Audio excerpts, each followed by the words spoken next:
We are live here on the Lakers Report on YouTube. Harrison Graham and Chase Sr. with you. We're preparing to go live on our main Chat Sports YouTube channel for the NBA Draft, but we said, F it, we're going live on Lakers because Russell Westbrook appears to be heading west to L.A. Not a done deal yet, but we are trending in that direction, Chase. This is what the trade looks like. Yeah, it looks as though the Lakers are going to get Russell Westbrook. He goes to his hometown of Los Angeles. That's where he played college ball at UCLA with Kevin Love. And in exchange for Russ, the Wizards would get back a decent haul. Kyle Kuzma, Montrezl Harrell, who just opted into his contract. That paves the way for him to be included in a deal. KCP going to our nation's capital as well, and a 2021 first-round pick. That pick tonight, number 22 overall from the Lakers, going to the Wizards in this proposed deal that looks as though it's going to be happening. Yeah, Mark Stein has had a few tweets about it. Woj just being on top of it as well. It's not done at this point, but this is the trade that appears to be in the works. And Chase, you just uploaded a video, about an hour ago here on the Lakers Report with Buddy Hield rumors, Kuzma to Sacramento, but now it looks like Russell Westbrook is the trade piece that they are getting to L.A., so let us know in the comments. We got over 130 people watching live. What is your one-word reaction to trading for Westbrook if it goes down? Let us know down in the comments, and we can get some shout-outs here in just a second. But, Chase, your initial thoughts on Westbrook heading to L.A.? My one-word reaction would be weird. I'm not sure it makes sense. And this has LeBron James written all over it because LeBron James admires and has an infatuation with veteran players, especially players who are of that star caliber. Russell Westbrook is certainly in that category. But honestly, Dennis Schroeder was a maddening player at the point guard position because he was so inconsistent for Los Angeles last year. Isn't Russell Westbrook a very maddeningly inconsistent player as well? Yep. Of course, he's a better player, but he's also inconsistent and, for me, somewhat reckless. So my one-word reaction, just kind of weird. I've got a deep conspiracy theory, but I want to get some shout-outs first. For sure. We've got Block saying, stop playing, bro. We've got Wild. We've got IMP saying, happy. OMG from King T. Horrible from Mr. Champs. It will be good from Corbin. We've got Mini Braun from Christopher.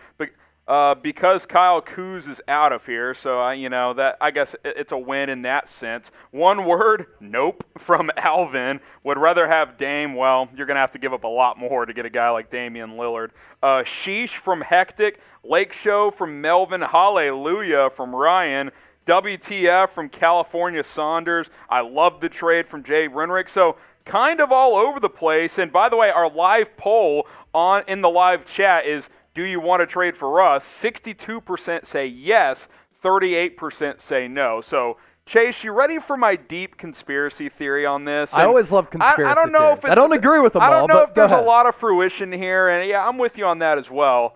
What if LeBron is like, oh, y'all don't think Russ can win a championship? Hold my beer. Let's trade for him. I'm going to carry him to a championship. Legacy secured. Like, that passes. If he carries Westbrook to a title, how many times in the office have we talked about you can't win a title with Russell Westbrook? He hasn't made it out of the first round since KD left. If LeBron can do it with Russ, make it work, and they win a title together, that's a pretty strong piece on LeBron's legacy. Just wanted to throw it out there. It's a bit of an out there theory because, hey, I think you and I both think the fit is kind of strange considering Russell Westbrook is not an effective off-ball player because he doesn't shoot the ball well. Yeah, so here's the thing about Russ. I mean, he is a stat filler. He is a breathtaking player. This past year, he took over Oscar Robertson for the league lead in triple-doubles all time. His numbers last year were filthy. 22-plus points per game, more than 11 rebounds a night, more than 11 dimes per night as well. This guy, when you watch him, will take your breath away. But late in games, when things get tight, I just think that he never has a good feel for the game, and he makes some decisions that are very head-scratching, very confusing, very confounding, and very maddening. That's my issue with Russ. The way that I could see this deal working out, though, if this deal is finalized, is this. Maybe Russell Westbrook is just so tired of going out in the first round every single year since KD left him. He hasn't had any postseason success. Is he willing to sacrifice his role and not score the basketball at an elite rate, but basically do everything else well. Give you good energy, crash the boards, be a really good passer, and basically just not shoot the ball all that much. If that's the case, and he allows LeBron James and Anthony Davis to do their thing, because I think when healthy, AD is a top 5 player. LeBron's still a top 5 guy. That's when I think the Lakers could be dangerous. But if you're getting the same Russell Westbrook who played this past year with Bradley Beal, who was a stat filler, but an inefficient player, I don't like this deal for LA. I do if he takes a step back and has somewhat of an ego check. I love his competitive fire, but that's also part of what makes him a very frustrating player. More analysis in just a few moments, but first, grade the Russell Westbrook trade if those are the trade details that end up being true here. A, B, C, D, or F. How do you guys feel about this one? I'll get some shout-outs in just a second. By the way, for you just general NBA fans, trades are going down. Ricky Rubio getting dealed out from Minnesota to Cleveland in return for a second-round pick in Taurean Prince. The ball is getting rolling in the NBA offseason. Second-round pick to Cleveland, in return for Taurean Prince. Thank you for the correction there, Producer Sam. That's why he's the best in the biz. But busy night ahead for us here, Chase. But I'll get some shout-outs here on Russell Westbrook. Shut Up says F. Johnny says F. Josh says A+. Juan says C. Obitual says C. B+ from Hectic. As expected, Chase, I got a B, an A, a C, C-, a couple of Fs. All over the place, the responses. And I think that's very fitting for Westbrook because there's a huge portion of Russ among NBA fans. People love him. He can do no wrong. You can win with this guy. And then there's people on the opposite end of he's a cancer. You can't win with him. The guy's not a winning player. He's selfish. And then there's people in the middle, and that's kind of the responses we're getting in the comments. But I will add to the point you made there. Remember the year a couple of years ago with James Harden. It was actually the bubble season. Before they went to the bubble, before the 4-month hiatus, Westbrook was actually playing some of the best ball of his career because Mike D'Antoni basically told him, stop shooting threes. And he was very, very effective. Maybe LeBron's the right type of vet, Chase, to help him understand what he needs to do to maximize his ability and play efficiently. Yeah, but wouldn't you think that Kevin Durant would be that guy? James Harden might be that guy. Bradley Beal might be that guy. He's had a lot of chances. Yeah, that's why I think this trade is so confusing. A lot of you watching right now are probably asking yourselves this. Russell Westbrook is set to make more than $44 million this upcoming season, and the Lakers are cap-strapped with little financial wiggle room. How would this deal even work? Here are the salary cap implications on your screen right now. So this upcoming year, Russ is due to make more than $44 million. Kyle Kuzma set to make $13 million. If you're just joining us, Montrezl Harrell opted into his deal according to Adrian Wojnarowski of ESPN. That allows him to become a trade chip to be involved in this potential deal that could happen in the next couple of minutes. KCP also making $13 million. So you combine all of those salaries, and the Lakers might have to do some more salary cap maneuvering, but they're at least able to absorb some of Russell Westbrook's $44 million in base salary for this upcoming year. And I'm also seeing this. I thought that if Russell Westbrook gets dealt, that signals that Bradley Beal is going to ask out of Washington, D.C. According to Marcus Thompson of The Athletic, he just reported this. From what I'm hearing, Bradley Beal is opting to stay in D.C. That could change, of course, but that's the report as of now from Marcus Thompson. Isn't that another mark against Russ, though? It's like no one wants to play with this guy. They play with him, and then they don't want to anymore. I mean, Beal would rather stay in D.C. than to without Russ than to demand a trade. That's very interesting to me. Look, Westbrook's exciting. I hope it works out. But the evidence is the evidence, right? And to this point, there's just not a lot of evidence that he can be a key component to a championship contender. I will say from a pure excitement standpoint, Chase, Westbrook, LeBron, and AD, that is fireworks. Oh, no doubt. Can it work? I don't know. Yeah. Because think about this. Let's take it a step further. I mean, you're probably not able to re-sign THT now. No. Unless you're restricted free unless agent. you can dip deep into the luxury tax. Are you willing to do that for Talen Horton-Tucker? I don't know, maybe, maybe not. Lots of things at stake if this Russell Westbrook trade goes down, which it appears that it will. And if you're just joining us, this is what the trade would look like. Russ to the Lakers for Kyle Kuzma, Montrezl Harrell, Kentavious Caldwell-Pope, and that first-round pick that's set for tonight, number 22 overall. Hey, if you bleed purple and gold, we are the channel for you. The Lakers Report. Hit that subscribe button. It's youtube.com/LakersTV. Share that link with all of your buddies. And, hey, Chase, myself, Tom Downey, we'll have all of your Lakers offseason coverage. Free agency just around the corner as well. It's going to be a busy couple of weeks here on the Los Angeles Lakers Report, Chase. And, hey, it's going to be a lot of fun. Yeah, no doubt. I mean, it's going to be crazy. And NBA free agency is going to tip off on Monday, August 2nd. So we'll be updating you as to everything that the Lakers are going to do in addition to this trade that might come to fruition. When guys like Shams and Adrian Wojnarowski are reporting it, as well as Mark Stein, these are some of the most credible NBA reporters out there. And when you look at the language that Woj uses of a trade being close, a trade being discussed, you take stock in that because these guys are tapped into all of these front offices and they just have a firm handle as to what's going on. So if it does happen, hey, we'll continue to probably stay live here on the channel. We're setting to go live for the NBA draft on our main Chat Sports YouTube channel. We said, screw it. All of these rumors are coming out. Hey, we got to talk about it.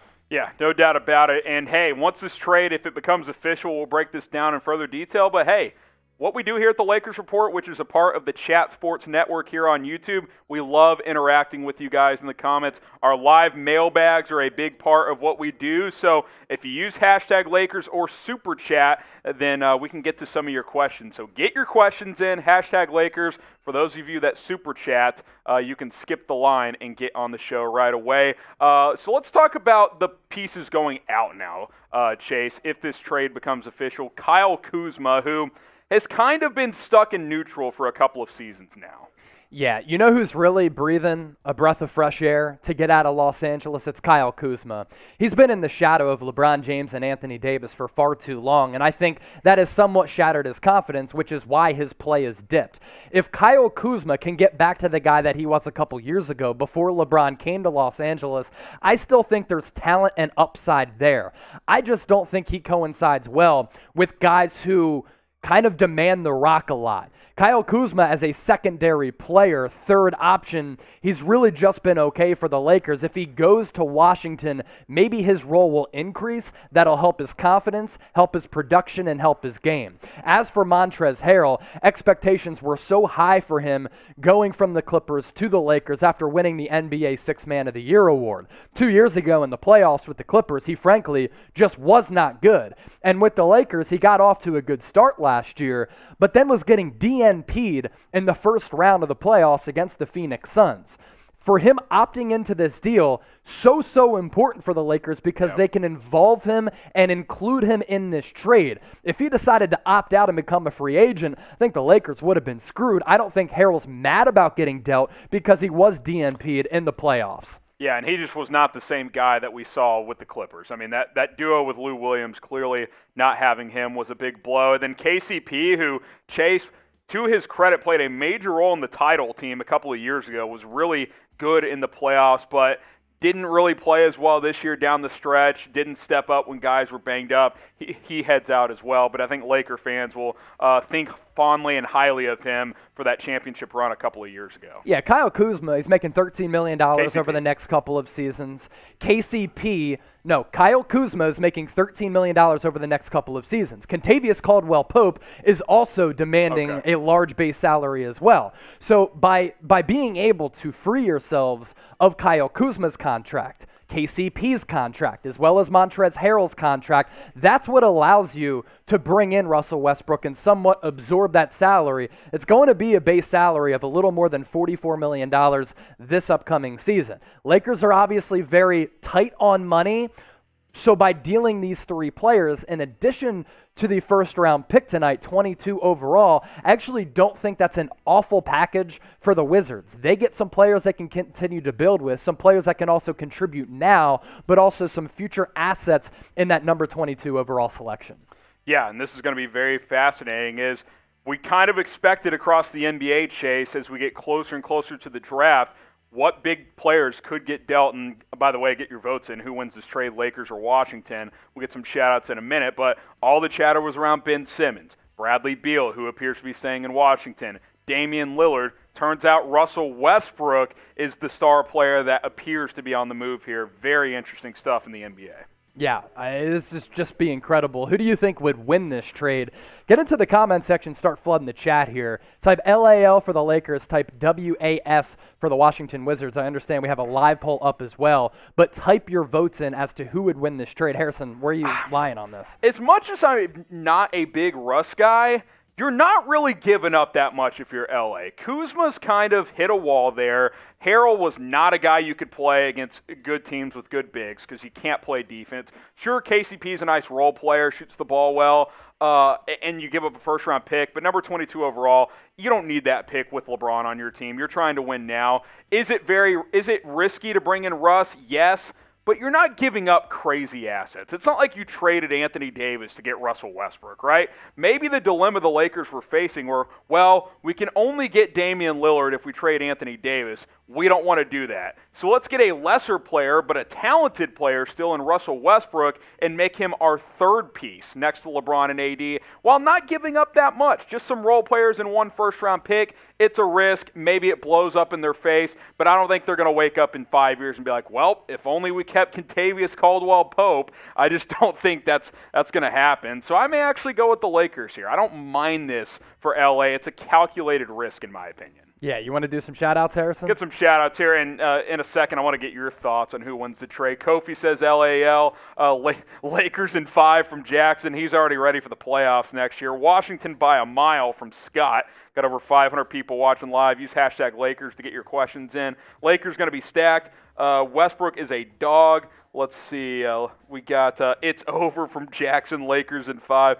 Hall of Fame for Kuzma, KCP, and Trez, LOL. That is true. I mean, Westbrook's going to go to the Hall of Fame, and to give up 3 role players for him is really not that bad. So what do you think? If this is the exact trade, do you think this is a worthwhile risk for LA? I think it's such a weird fit to have Russ on the Lakers because they need floor spacers. And when Adrian Wojnarowski reported before these reports about Russ going to LA, about a possible Buddy Hield trade, I actually thought that made more sense for LA because he's a floor spacer. He's a consistent knockdown three-point shooter. I think he'd figure in nicely alongside LeBron James and Anthony Davis. For Russ, though, he is not a floor spacer because he's not an efficient, consistent, or frankly good three-point shooter. Yeah. If he is willing to take a back seat and really just be a distributor, a guy who's a rebounder, a good passer, a guy who can push the break, he's breathtaking in that regard, then I can see it making sense, and that'll help the Lakers a lot. So then I'd go ahead and submit my LAL for the Lakers winning this trade. By the way, poor Buddy Hield cannot get out of Sacramento to save his life. He probably thought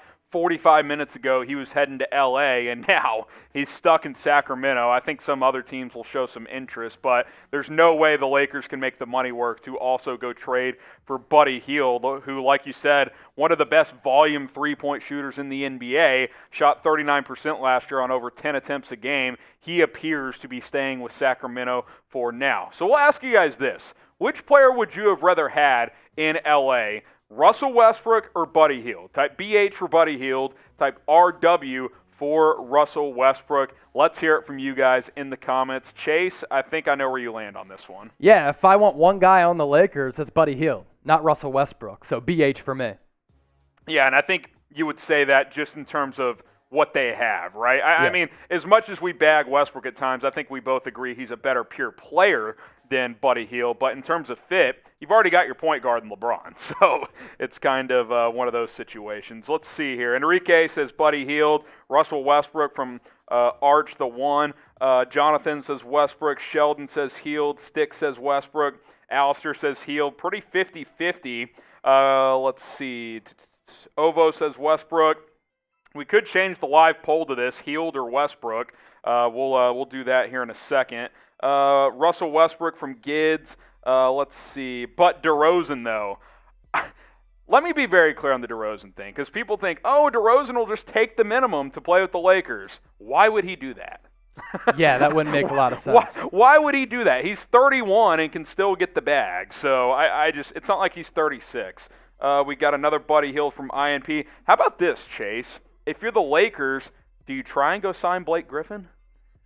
Minimum Honestly, deal, I wouldn't hate bench. it because you lose Montrezl Harrell. He played well for the Nets last year. Right. He honestly did. Yeah, and as a backup, as a depth option, as a guy who can kind of stretch the floor as a big, I wouldn't hate Blake Griffin. Plus, he comes back to Los Angeles. He can get his revenge on the Clippers. And, I don't think he's a terrible player as a secondary or third option. And I think also what you could see LA do, and Frank Vogel will have to work through this, maybe you stagger Westbrook some with the second unit. That way, when LeBron's getting a rest, Blake Griffin comes off the bench for you. That could be a fun kind of 1-2 punch on that second unit. That would be very, very interesting. So we'll certainly monitor what the Lakers do here on the Lakers Report, which is why you should subscribe, because we have all of the latest Lakers news and rumors with free agency just around the corner. And, of course, the draft set for tonight. Over 800 people watching live. You guys are crushing it. Appreciate it. If you want to get your questions on the show, use hashtag Lakers, or you can super chat, and we'll try to answer some of your questions as soon as we can. Once we get enough questions. So I'm being told we only have a couple of them. So kind of up to you guys. So let's see here. A couple shout-outs here. Derek says he'd rather have Buddy Hield. The live poll, by the way, says Westbrook 68% and Buddy Hield 32%. Can you win a title, Chase, with a trio of Westbrook, LeBron, and AD? I think you can. It won't be because of Russell Westbrook. It'll be because you have arguably one of, if not the best player of all time in LeBron James. You have a generational talent who's an absolute freak in Anthony Davis, who when healthy is a top 3 player, top 5 player, but those injuries and the inconsistency in terms of him staying on the floor has been somewhat frustrating. LeBron James and Anthony Davis have already proven that they can lead you to an NBA title. They did that last year against the Miami Heat, and really that series went 6 games, but it wasn't all that close. They were dominant in that series. You put Russell Westbrook on that roster, and again, if he's willing to take a back seat and not score in terms of volume, I think Russell Westbrook can fit well and nicely on this Lakers roster. But if he's a guy where there's volume in terms of his shot attempts and he's averaging more than 20 points per game, then I don't like this deal. We'll take some of your questions now. Hashtag Lakers or Super Chat. From Jameek Gooding, should the Lakers bring Dwight back? I honestly like this idea. I think we saw the other day, Chase, Jared Dudley already recruiting Dwight Howard back to L.A. You're going to need to fill out this roster with cheap guys. Dwight Howard played a key role on that team a couple of years ago. He was actually really good as a backup center on that championship Lakers team. And this past year with the Philadelphia 76ers, he was actually really good in spurts backing up Joel Embiid. I think the Lakers certainly missed his physical presence down low. Of course, he's not going to be a guy who's going to stretch the floor and knock down shots from the three-point arc. That's never who he's been. But Dwight Howard is a future Hall of Famer. And for a long time, he was the best center in the NBA. At this point of his NBA career, he's not that. But he's active.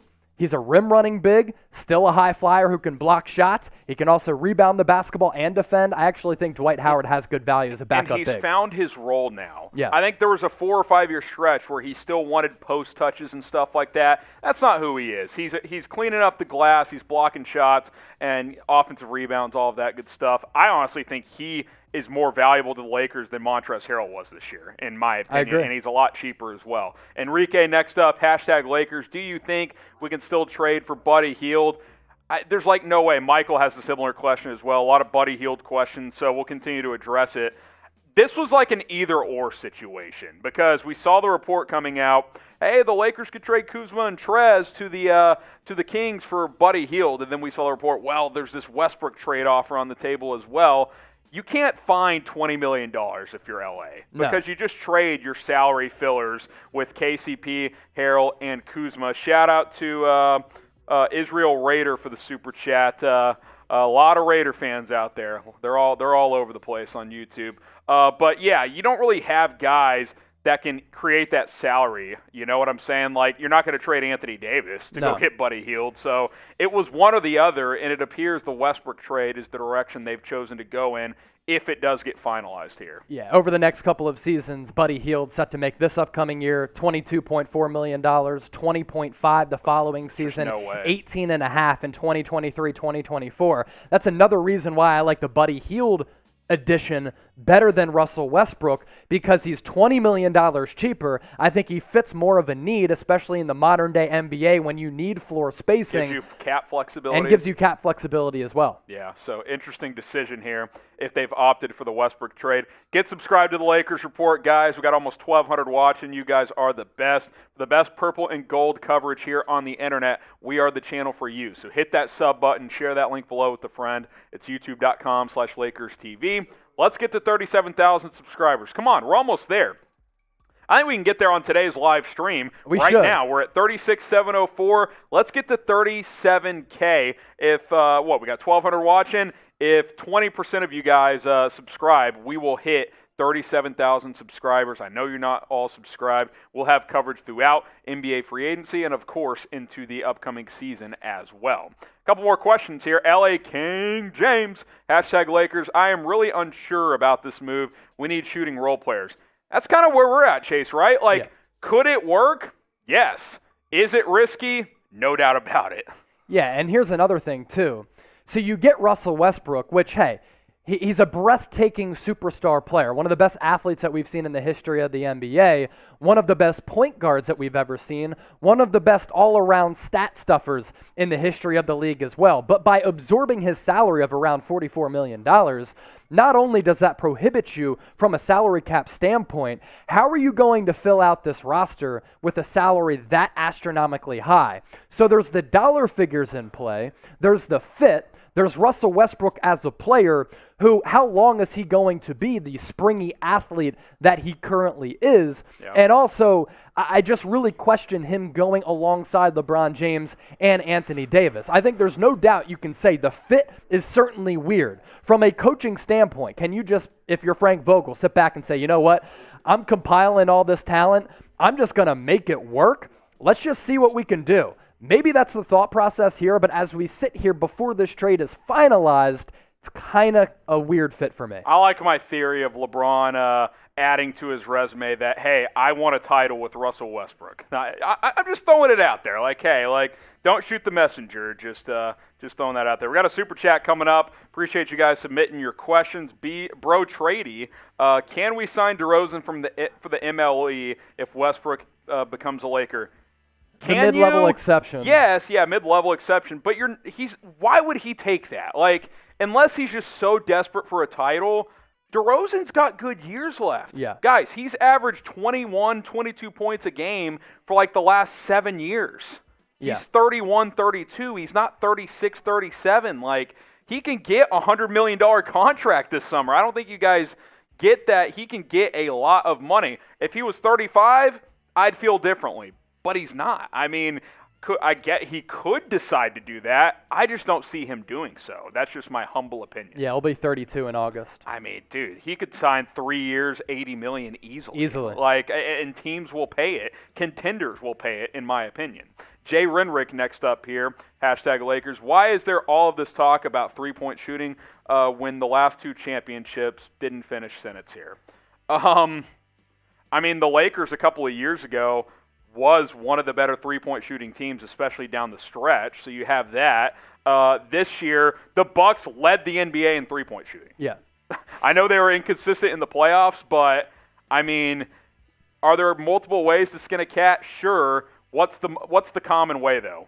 Three-pointers and defense. Like, you gotta make timely stops. I see some people in the comment section during our live broadcast saying, well, what happened 2 years ago when the Lakers won the title? They didn't have much shooting. Yeah, they did. KCP was hitting timely threes. LeBron James was hitting threes. Anthony Davis was stretching the floor. I know Danny Green missed a lot. Danny Green was a very, very good knockdown three-point shooter. Alex Caruso could spread the floor as well. So the Lakers had multiple guys who could knock down threes. And look at what the NBA is now. You need floor spacing. You need consistent knockdown shooters. Harrison, you made a good point in saying the Milwaukee Bucks. Sometimes they went cold from distance, and that's a big reason why they failed to reach playoff expectations prior to this year. You need shooters because as LeBron James gets older, you can't rely on him to get a shot and create all the time. Anthony Davis, look, he's a big man. You don't want him camping out around the three-point perimeter all the time. When you can stretch the floor with a guy like Buddy Hield, it makes your offense, in my opinion, so much more dangerous than when everybody is kind of bogged down in the paint when you have a guy like Russell Westbrook on the team. I'll add this as well, Chase. Even when the Bucks went cold, the spacing and the shooters was valuable because your physical imposer, Giannis, is able to just get to the rim. LeBron can do that still to a certain degree. That's why having those shooters is valuable, which makes it tricky with Russell Westbrook because teams can sag off of him. So it's going to be very interesting to see how the Lakers mix and match, stagger minutes, and do all of that good stuff as well. So this is the, I won't say rumor trade, it's beyond that, reported trade if it goes down. Westbrook to the Lakers for Kyle Kuzma, Montrezl Harrell, Kentavious Caldwell-Pope, and this year's first-round pick, which, of course, draft takes place tonight. Join us on Chat Sports, youtube.com/chatsportstv. We've got a super chat here. Take this one, Chase. I got to handle something else here. Yeah, this question coming in from Blue Diamond Jen. Thanks for the $2 super chat. With Westbrook, we see what you did there. They will be the worst shooting team. I don't disagree. The Lakers already this past year were not a good shooting team. They were somewhere in the 20 to 25 range in terms of three-point percentage and three-point attempts. With Russell Westbrook on the roster, that's not going to help them from a three-point shooting perspective, both in terms of efficiency, attempts, or spreading the floor. LeBron James, when he's going downhill, is an absolute stud right now. I mean, he's so dangerous in that regard. So too with Anthony Davis. But when you have LeBron James, Anthony Davis, and Russell Westbrook, opposing teams are just going to sag off you. Yeah. They're going to clog the paint, and they're not going to allow LeBron James to get downhill, which will affect him as a scorer, but also as a creator off the bounce. Get subscribed to the Lakers Report. I want to get an updated number here, Sam. I'm going to pull this up here. Pull that up. 36,704 is how many subs we had last time. Let's see where we're at here real quick here. We got, we have so many channels, can't find it. 36,797. So we are 203 subs away from 37,000. We can get there with your help. Let's get there tonight here on Draft Night. Hit that subscribe button. Lakers news, rumors, free agency coverage, and a whole lot more throughout the offseason. Myself and Chase Sr. and the entire Chat Sports team will have you guys covered on just about a daily basis as the NBA offseason is heating up.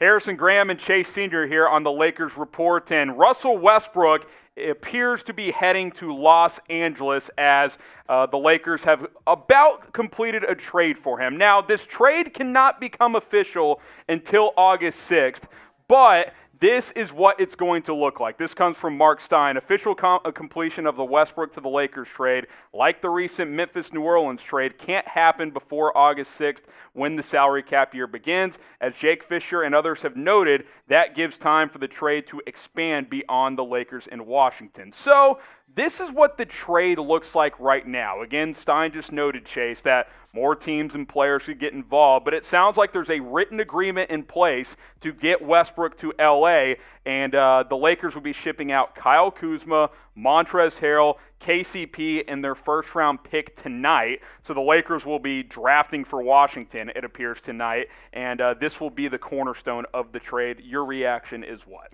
My reaction is this is a weird fit, but let's break this down in a couple of sectors, right? Because from a storyline standpoint, Russell Westbrook teaming up with LeBron James and Anthony Davis is certainly riveting, and it's great for the NBA. Also, Russell Westbrook is from the LA area, so he gets to go back to his hometown team. He also played college ball alongside Kevin Love at UCLA. So from that standpoint and point of view, this is fun to discuss and talk about. From an on-court stylistic fit, though, Harrison, I think it's weird. Russell Westbrook is certainly a breathtaking player. As an athlete, We've really never seen a player like him in the history of the NBA. Nope. He just overtook Oscar Robertson for the most triple-doubles over the course of NBA history. And when you watch him, you sit back and you say, my goodness, this guy is absolutely special. He is one of one.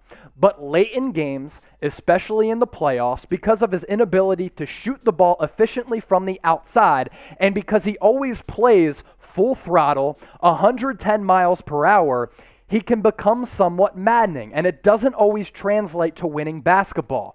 Could that change when he teams up with LeBron James and Anthony Davis and takes a backseat offensively where he's not forced to chuck up a bunch of shots? Possibly. If that is the case, then I actually like it for Los Angeles, because we know LeBron James as a leader, as one of the best players that we've ever seen, really can have an impact on people and winning when he brings these types of players into his organization. And Harrison, his numbers last year, straight up stupid. One-word reaction to trading for Russell Westbrook once this is finalized. What do you guys think? What is your one-word reaction? More analysis in a second. We'll make this the pinned comment on today's video, so you can scroll on down, giving your one-word reaction to trading for Westbrook. Now, you mentioned his stats here. Obviously, he's been a stat filler his whole career, Chase. Triple-double machine, most in league history. He is absolutely fantastic at stuffing the stat sheet. But like you said, it hasn't always translated to winning, especially when he's had to be the best player. Here's the difference, though, Chase, and I know stylistically it's weird. You probably could have benefited more from an elite three-point shooter, which Westbrook does not do that. But this will be the first time since he's been in the NBA that not only he's not the best player on his team, he's not the second best player on his team. He is the third best player on this team behind LeBron, behind Anthony Davis. If he gets reined in and focuses on just being a distributor and a guy that gets the basket, rebounds, plays some aggressive defense, I think this could work, and I don't think you're giving up a ton to get him. And if that's the case, does that help Russell Westbrook? And if it helps Russell Westbrook, that in turn helps the Lakers. Look, if Russ goes out there and he averages, let's say, 15 points per game, 11 rebounds and 11 assists, and makes winning plays and lets LeBron James and Anthony Davis carry the majority of the offensive load, then I really like Russ. But let's be real here. Russ has somewhat of an ego. It was only a couple years ago when he said his best friend is the basketball. He has been unwilling and very stubborn to change the way he plays. That's a big reason why Russell Westbrook has not had much, if any, playoff success in terms of winning series since he parted ways with Kevin Durant and KD went to Golden State. He's only made it out of the first round one time. It was last year in the NBA bubble with the Houston Rockets. Russ, breathtaking player for sure, but also very, very frustrating at the same time. For Washington, though, Harrison, let me ask you this. What do you think about the package they're going to get back in this trade that could become official on August 6th? Yeah, so obviously we can discuss the players who are heading out. Kyle Kuzma, a young player that, remember this, Chase, they opted to keep him over Brandon Ingram when they traded for Anthony Davis because they felt like he was a better fit. They felt like he was more of a player on the rise. The last couple of years would tell a different story as Ingram has really blossomed with New Orleans and Kuzma has kind of been stuck in neutral. So the Wizards get a decent young player there. We'll see if more consistent minutes and focus on his game can help him take that next step.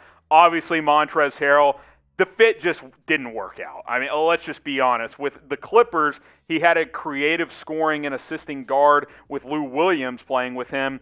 The Lakers didn't really have that second-team point guard to maximize Montrezl Harrell, so you dish him out. And by the way, we should mention this as well. He opts in to his player option to help facilitate this trade.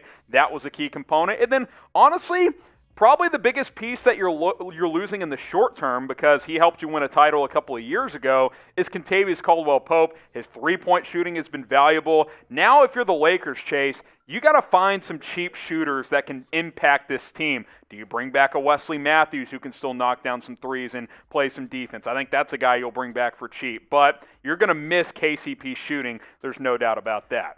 I also want to say this.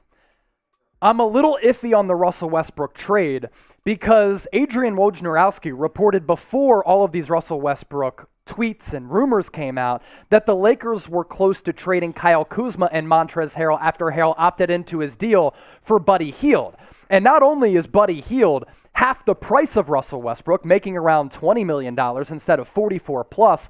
I think he feels more of a need for this Lakers roster because he is a floor spacer, one of the best three-point shooters in the league since he came into the league alongside Steph Curry, Klay Thompson, and Duncan Robinson. I would rather, for roster fit purposes, financial purposes, and overall player, to trade for a guy like Buddy Hield instead of Russell Westbrook. That's where I kind of stand on this trade. Adrian Wojnarowski adds this just a few minutes ago. Discussions toward a completed deal are largely centered on the draft compensation that would return to the Wizards in the trade, whether the deal includes the 22nd overall pick tonight or perhaps second rounder, sources tell ESPN. So can't say with firm conclusion here whether or not that number 22 overall pick will be the Lakers or the Wizards.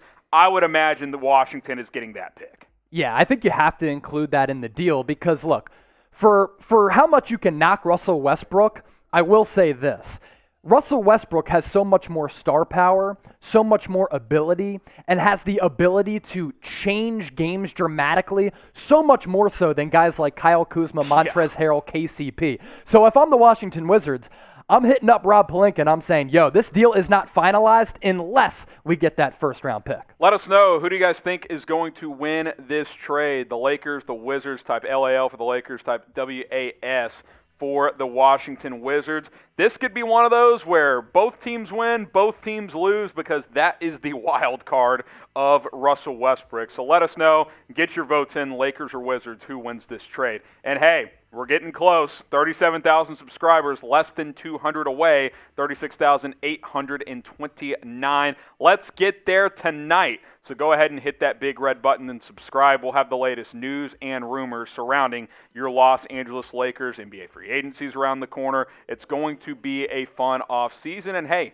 this is going to be a title contender once again next year, so we'll have coverage throughout the season as well. Hit that big red button and subscribe today. Should mention this as well, Chase.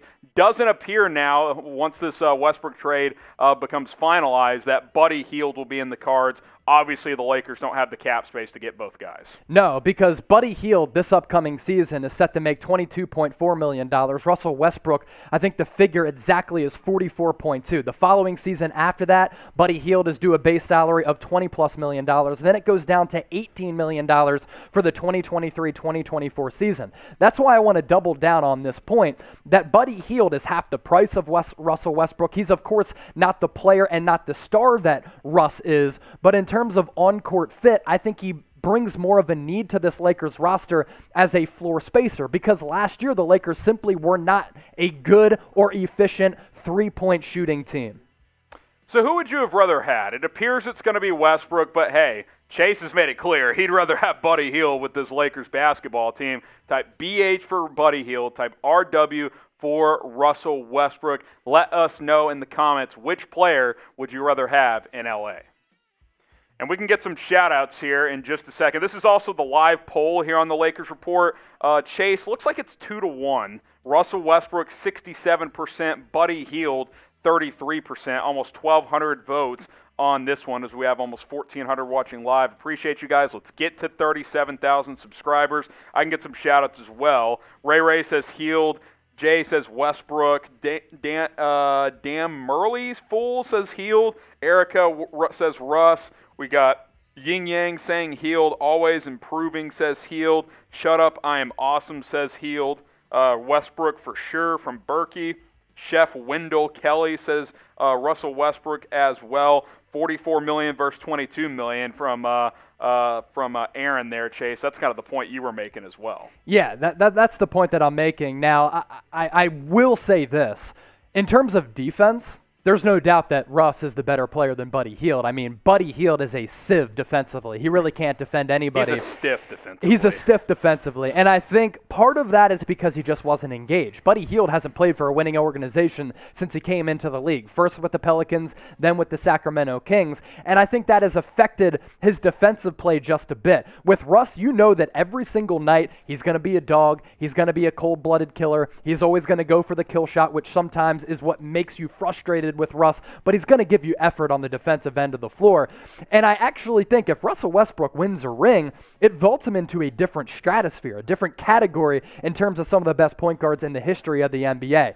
The knock on him has never been production. The knock on him has never been that he's not an exciting player. It's been that doesn't translate to wins in the postseason. So grade the Russell Westbrook trade, A, B, C, D, or F. Get your votes in right now in the comments section. I've seen everything from A to F from you guys down in the comments. So let us know how you guys feel about the Westbrook trade. And hey, one more time, got to remind you guys to subscribe to the Lakers Report because, hey, we're going to stay live. Here's what's about to happen here on the Lakers Report for everyone watching. We're also going to go live on our main Chat Sports YouTube channel. Chase Senior, myself, I pointed to myself when I said Chase.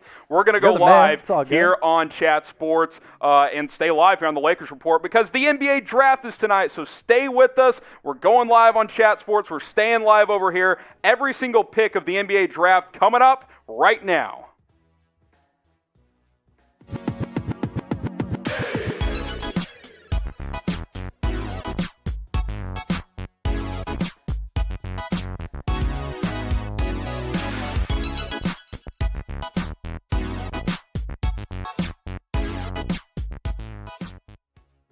Welcome into the 2021 NBA Draft live coverage here on Chat Sports. Harrison Graham and Chase Senior with you for the next, 5, 6, 7 hours. We'll go as late as we need to. All night. Because, hey, we've already been live on our Lakers channel breaking down a Russell Westbrook trade that's about to go down. But, Chase, it's draft day. You excited? You ready to go? I'm so excited because you and I have put in a lot of hours into scouting all of these NBA draft prospects. It looks as though the top 3 is set with Cade Cunningham, Jalen Green, Evan Mobley going in those 1, 2, 3 spots. But, hey, maybe a wrench will be thrown into the fire here. And no matter what happens, we're going to break down all of these prospects, all 60 picks, both rounds of the NBA draft right here on Chat Sports. So hang out with us. So you loyal Chat Sports viewers, you know what the deal is. We like to get the audience interactive. Light up the comment section. We'll have a ton of NBA draft analysis. And, hey, we'll also talk the Russell Westbrook trade stuff, any other trades that come in as well. We expect a busy night here on Chat Sports. But let's get this party started. Shout out your favorite NBA team. Spam it more than once. Rep who you are repping right now in the comment section. And Chase and I can get some shout-outs. Chase, I'm fired up. I don't know if you can tell. I already downed a couple of sodas, about to slam another one. I'm not even a soda drinker, but I need the energy to keep flowing here. You need the energy because, look, we were supposed to go live at 6:30 p.m. Eastern. Instead, we went live like an hour before that because of all of this Russell Westbrook trade madness. It's part of the beauty of what we do here at Chat Sports. We provide for the people, and for all the Hoopers watching, hey, subscribe to Chat Sports because this is what we do. We bring you the latest news, rumors, and we do fun stuff like this. Yeah, and I can't wait for the draft to get going. By the way, you guys see the timer below us. Hour and a half until the draft actually gets going. How many channels are going live 90 minutes early? Not many. That's all I got to say. So I'll get some shout-outs here. Ethan says he's a Raptors fan. Could be an interesting pick at number 4, Chase. That might be a team that moves. Spurs from John, Kings from Sonny, Pistons from Songwriter. Let's see. Warriors from SG. Armando is a Warriors fan. Jeffrey is a Celtics fan. Corbin's a Bulls fan. We see a Kings, a Nuggets from Shanav. Bart is a Heats fan. Evan is a Cavs fan. Let's go Pels from Cody. Cavaliers team of the people from Tom Downey's burner account. Bart is a Heat fan. I'm Riot is a Suns fan. By the way, Phoenix traded for Landry Shamet a couple of hours ago, so keep that in mind. We'll do it. We'll keep up with all the trades throughout the night, so don't worry about that. We got a Knicks fan for Brian. We got another Bulls fan in there. Hornets and Cavaliers from Mark. If you're going to have 2 teams, pick better teams than the Hornets and the Cavs. That's just a brutal development, Mark. I'm not going to lie. So shout out your favorite team. We want you guys repping in the comment section so we can have a fun night here on Chat Sports. Speaking of fun, does it get more fun than drinking beers and talking basketball, Chase? Let's ride, Why don't you baby. walk through the super chat menu here for tonight's festivities? Yeah, if you decide to super chat us $5, that means that Harrison and I will take a sip of beer. A $10 super chat, we will talk about your team. $20, we're going to do some games. Drink or do. $25, we got the roulette wheel ready to go. $50, we will take a vodka shot. That is our Super Chat menu for tonight. We might go. We're actually going to go Fireball on that one. Fireball? I think. I'm outweighing the vodka shot. We can do either one. I think we're going to go. I actually, you know what? We have two menus. We've got a diverse menu here tonight. I actually like this one better. Just a slight tweak. You can advertise yourself for $20, by the way. What does that mean? Send us your Instagram account, your Twitter, your YouTube channel. We'll plug it for you guys in the live chat and verbally, so we can do that. Just let us know what you want us to plug. The roulette wheel, hey, we've got it in the other room. We've got Mitchell Renz ready to rock and roll.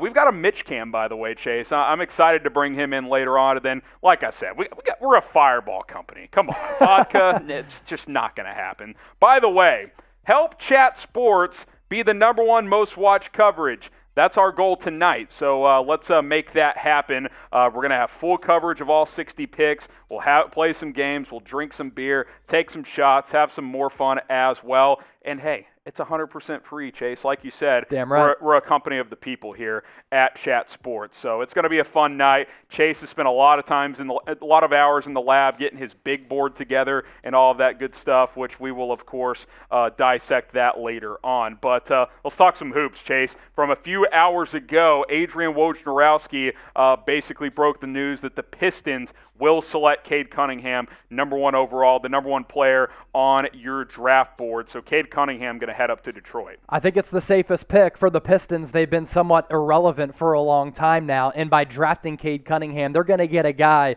who really doesn't have a weakness at all. He can basically do everything on the floor, offensively as well as defensively. He scores at all three levels. He's a really good passer. You look at the assist numbers last year, and they weren't great, right? Only 3.5 assists per game. I think that's more of a product of the supporting cast around him. But as I mentioned, he can score at all three levels. He can score with his back to the basket. He can hit step-back threes in transition. He's really dangerous defensively. With that size at 6'7", around 220-plus pounds, I think he's going to develop over time into a very good defensive player. This is a stat stuffer. This is a leader. This is a guy who's a killer. He's a dog. He's very confident.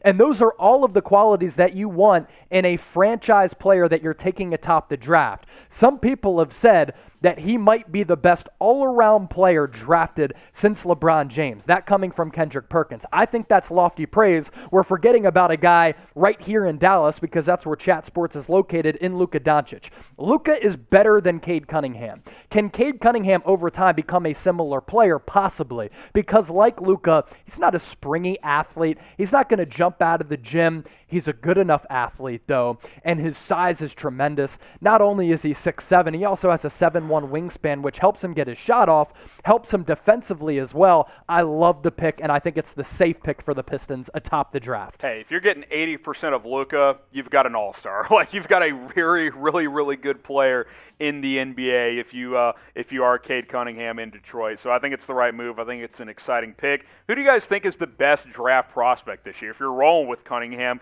type C. If you think it's Evan Mobley, type M. Jalen Green, type G. And then if you think it's Jalen Suggs, you can go ahead and type your S. We'll get some shout-outs here on this one, but let us know who you guys believe the best prospect is. I'm also going to roll with Cade Cunningham. Yeah, Cade Cunningham for me. I'm going to submit my C, and I'm going to do it a couple of times.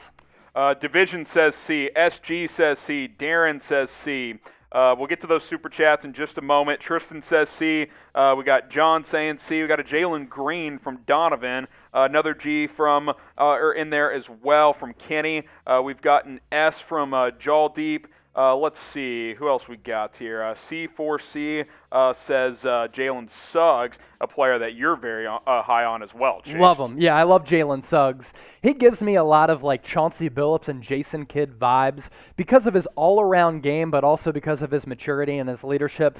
I think that comes from him being a high school quarterback, and he was a really good one at that. Also, he's just always been a bona fide top prospect. Had an opportunity to go pro out of high school instead of going to the collegiate route. Instead, he goes to Gonzaga and helps lead that team to a national championship. Absolutely love Jalen Suggs, Harrison.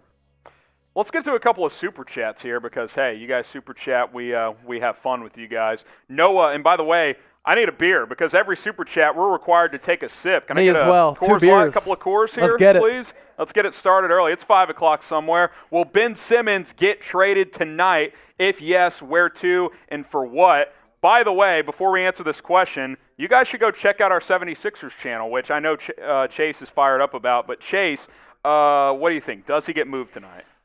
I'm going to lean toward no, but I hope he does. The problem here and the sticking point for the Sixers, their asking price has been Harden package-esque, which involved several picks. And I think the asking price for Ben Simmons is way too high if you're Daryl Morey and Doc Rivers. Do I think that Ben Simmons' value is as low as what people are saying?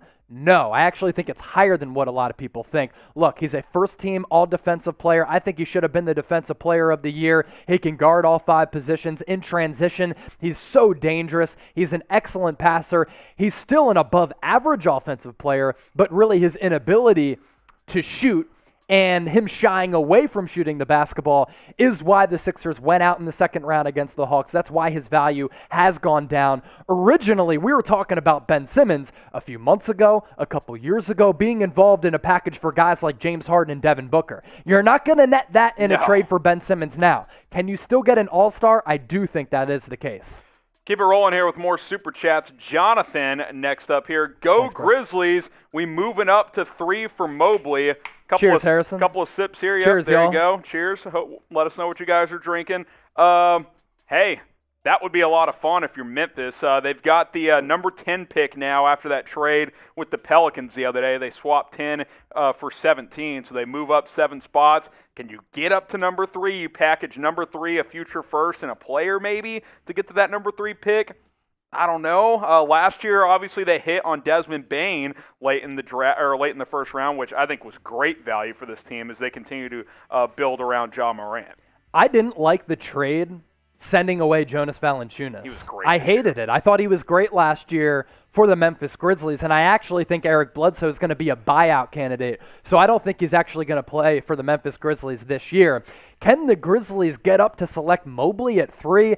I don't think so, because what are the assets that you're giving up? It might take a Dillon Brooks and a Jaren Jackson to move up to number 3 for Mobley. Is Mobley better than Jaren Jackson? For sure. Do the Grizzlies part with those pieces for Mobley to move up to 3? That's a pretty steep asking price. I like Brooks as well. 2K player next up here as we are live, counting down to the NBA draft. Who do you see as the most underrated player in this draft?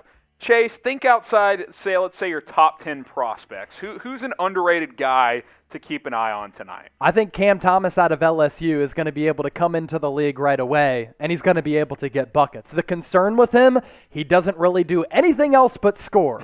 But what's the most valuable trait in the NBA right now? Gotta score, it's man. Scoring ability, and Cam Thomas is one of the most elite scorers in this draft class. If you cannot score, you better be great at everything else. Yeah. Like, you got to be a lockdown defender. You basically got to be Ben Simmons. I mean, that's what it comes down to. Hey, we've got a milestone to hit tonight here on Chat Sports. That is 260,000 subscribers. We've got over 700 people watching right now. We started tonight at 252,000 subscribers and 847. Let's get to 260. Come on. Last year, we got almost 10,000 subscribers here in the NBA draft.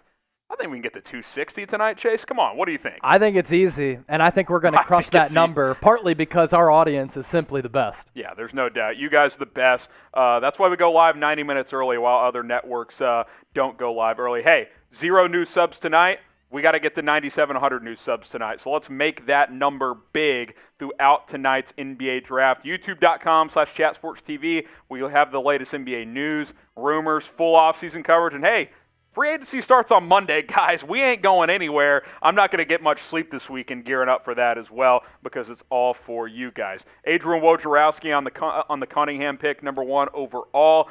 He also focused on the next couple of picks here, Chase. Houston and Cleveland continue to trend toward Jalen Green and Evan Mobley with the number 2 and the number 3 picks, respectively, sources tell ESPN.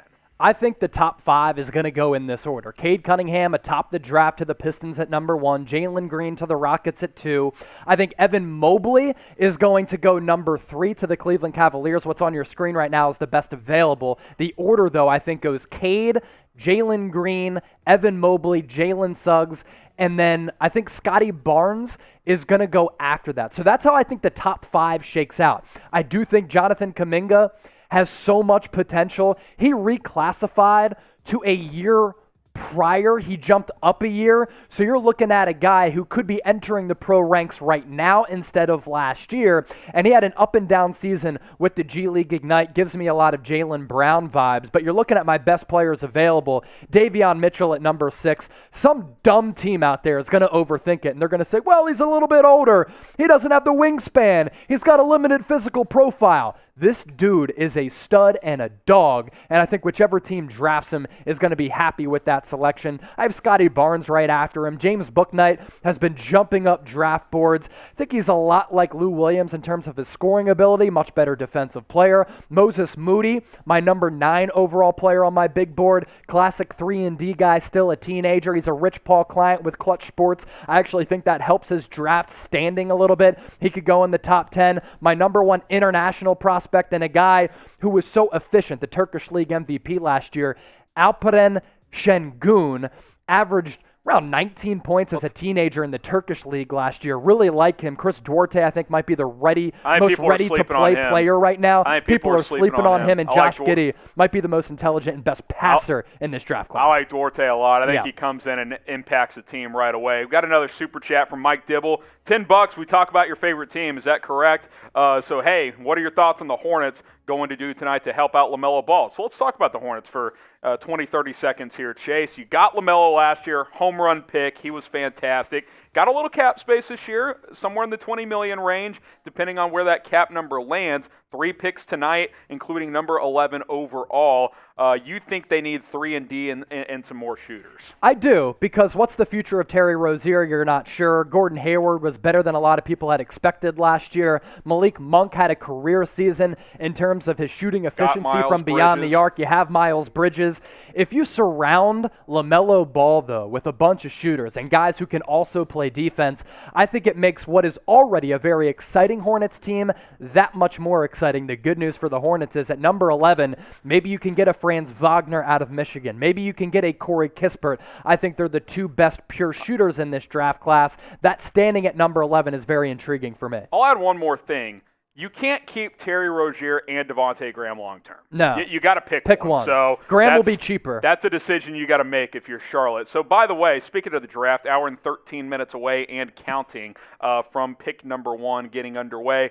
Who is your favorite NBA draft prospect? We ran through some of Chase's big board a few moments ago. Let us know who your favorite prospect is. Not necessarily the best one, who your favorite one is. Do you have all draft guys have, a favorite or two. I know you're a Davion Mitchell guy. I'm a Davion Mitchell guy. Yeah, I'm a Davion Mitchell truther. So I'm not going to go the easy route and say Cade Cunningham. I love Jalen Green because he reminds me a lot of Bradley Beal and Zach LaVine. But let me go Davion Mitchell. I am also with you, Harrison, in saying I think Chris Duarte, even though he's 24 years old, is going to be able to contribute right away. And if he goes to a winner like Golden State, wouldn't surprise me if he goes 7 or 14 to the Warriors, he'll be able to contribute on a championship-ready squad. Yeah, and people, it's like you said, don't overthink it based on age. Sure, if you're the Rockets, don't draft 24-year-old Chris Duarte. But if you're in that 10 to 15 range, a team that can take that step to being a playoff team next year, that's a guy worth taking. Just because he's a few years older, I don't think that's a big deal whatsoever. We got almost 1,000 people watching live. Spam the comments with your favorite NBA draft prospect. Jalen Green from L2 Cloud. We've got Wagner from X Terror. Davion Mitchell from Armando. My favorite is Jalen Suggs. Let's see. James Bouknight from Charles. He's a guy you and I have really enjoyed throughout the pre-draft process. Really like him. He can really score. Cam Thomas from Brian. A couple more here. Cunningham from Jack. Jalen Suggs from Johan. Kai Jones from Trissy. I think he's an interesting late round 1 guy out of Texas potentially. So Continue to get your votes in and let us know who your favorite prospect is. By the way, we are simulcasting live on our main Chat Sports YouTube channel and the Lakers Report. For you Lakers fans watching on Chat Sports, go subscribe over there, youtube.com/LakersTV. Why are we live on Lakers? Well, it looks like they've traded for Russell Westbrook. This super chat comes from the Lakers Report, so thank you, Casey. Bottoms up to you. And obviously we're talking about the Lakers. Do you think Ross gets traded tonight? Terrence Ross. He's been connected to trade rumors for a while, Chase. He was kind of the one guy the Magic didn't trade at the trade deadline. It was the classic Will Smith Fresh Prince meme where he was the last guy left after they traded Fournier, Vucevic, and all those dudes. I think he's a guy that could be on the market for sure. Brings a lot of value to a contending team because he can score off the bench and he can be a steady contributor. I was with you. I thought it was a surefire thing that Terrence Ross was going to get dealt by the NBA trade deadline because the Magic were clear sellers. Instead, they elected to hang on to him as they continue their rebuilding process, and they have a couple of very critical picks tonight in that first round. I think it's smart for them to trade him. Does it happen tonight? I'm not sure. I do think the writing is on the wall for Terrence Ross to get traded at some point. Yeah, so appreciate the super chat, Casey. We'll monitor super chats from both streams throughout the night. Speaking of the Lakers and speaking of the Westbrook trade, well, if you haven't seen it, especially you guys on our main Chat Sports channel, not official, but it's in the works and it's basically been verbally agreed to, but a trade can't happen until August 6th until the salary cap is determined for the new league year. So keep that in mind. But this is the basis of the trade. Westbrook heading out west to the Lakers for Kyle Kuzma, Montrezl Harrell, Kentavious Caldwell-Pope, and a first-round pick, number 22 overall. Mark Stein added the note that a trade can't go through until August 6th. He also added the note, Chase, that other pieces could get involved between now and then because obviously both parties have a couple of weeks to potentially work through this and get involved in this trade. Maybe it becomes a 3 or 4 team trade like the James Harden deal was. And that could happen to make money work because Russell Westbrook is set to make more than $44 million this upcoming season. So that's what you have to keep an eye out for. And my goodness, it's great for business when something like this comes through the wire because we were able to go live an hour earlier before we were set to go live for the NBA draft. Thanks to GM LeBron James going to his buddy Rob Pelinka and saying, yo, I think I can turn Russell Westbrook into a winner. I think he can be a championship piece. Let's pull the trigger on this deal. Let's get rid of guys who don't really fit here anymore in Montrezl Harrell, KCP, as well as Kyle Kuzma. Let's bring in a future Hall of Famer and one of the most breathtaking players that we've seen over the course of NBA history, even though he is a maddening player at that. The question is, does he go back to Agent Zero? Does he go back to number 0 in LA? Does vintage Russ return? That is the real question. But in all seriousness, it'll be fascinating to see how these pieces come together. How does Westbrook play next to LeBron? Because LeBron, especially in winning time, is going to be the point guard. Can Westbrook be an effective off-ball player?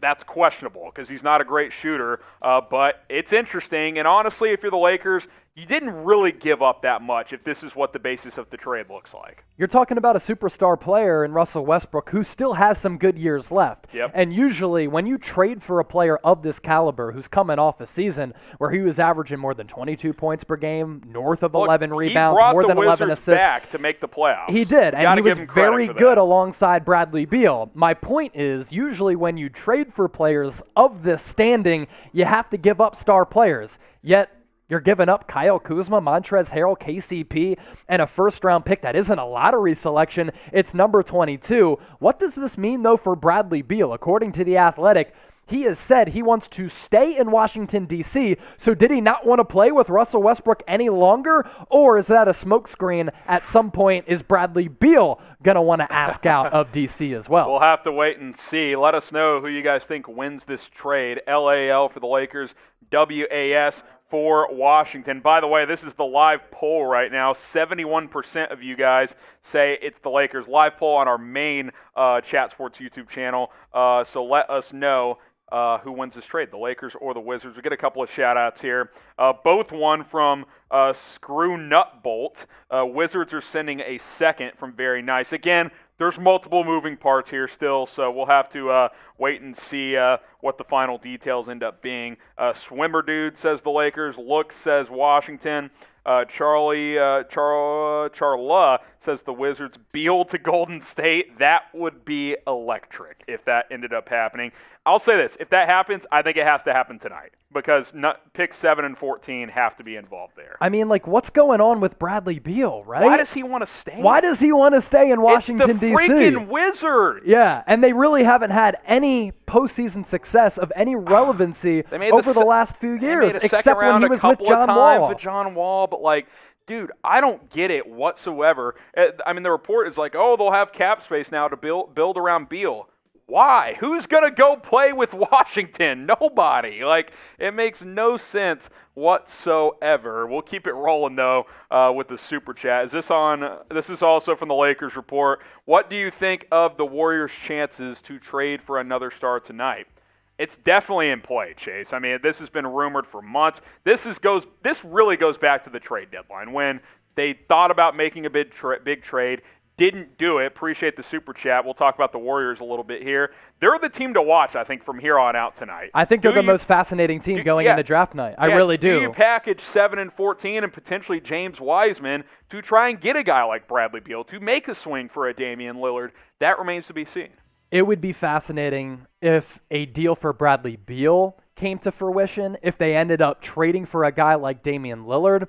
Of all of the teams across the NBA, the Warriors certainly have a lot of assets in terms of draft capital with the picks at number 7 and 14, as well as player assets. James Wiseman was the number 2 pick in last year's draft. You have Andrew Wiggins as a salary cap filler. His contract is movable all of a sudden after the season. Exactly. Jordan Poole is a former first-round pick who this past year looks like a real player. Yep. Now, what's interesting is if you read the tea leaves, Steph Curry, Klay Thompson, Draymond Green, they would like Bob Myers to package number 7 and 14 for one of the aforementioned superstar players so that they can compete for a championship this upcoming season.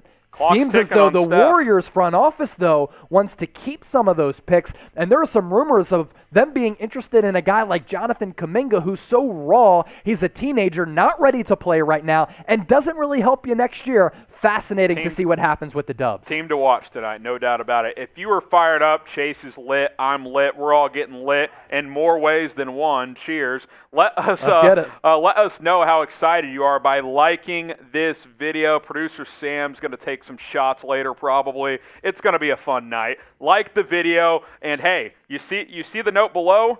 All the way at the bottom, 500 likes equals do or drink. That's going to happen on our Mitch cam, Mitchell Renz, who always seems to find his way onto major NBA live shows for us.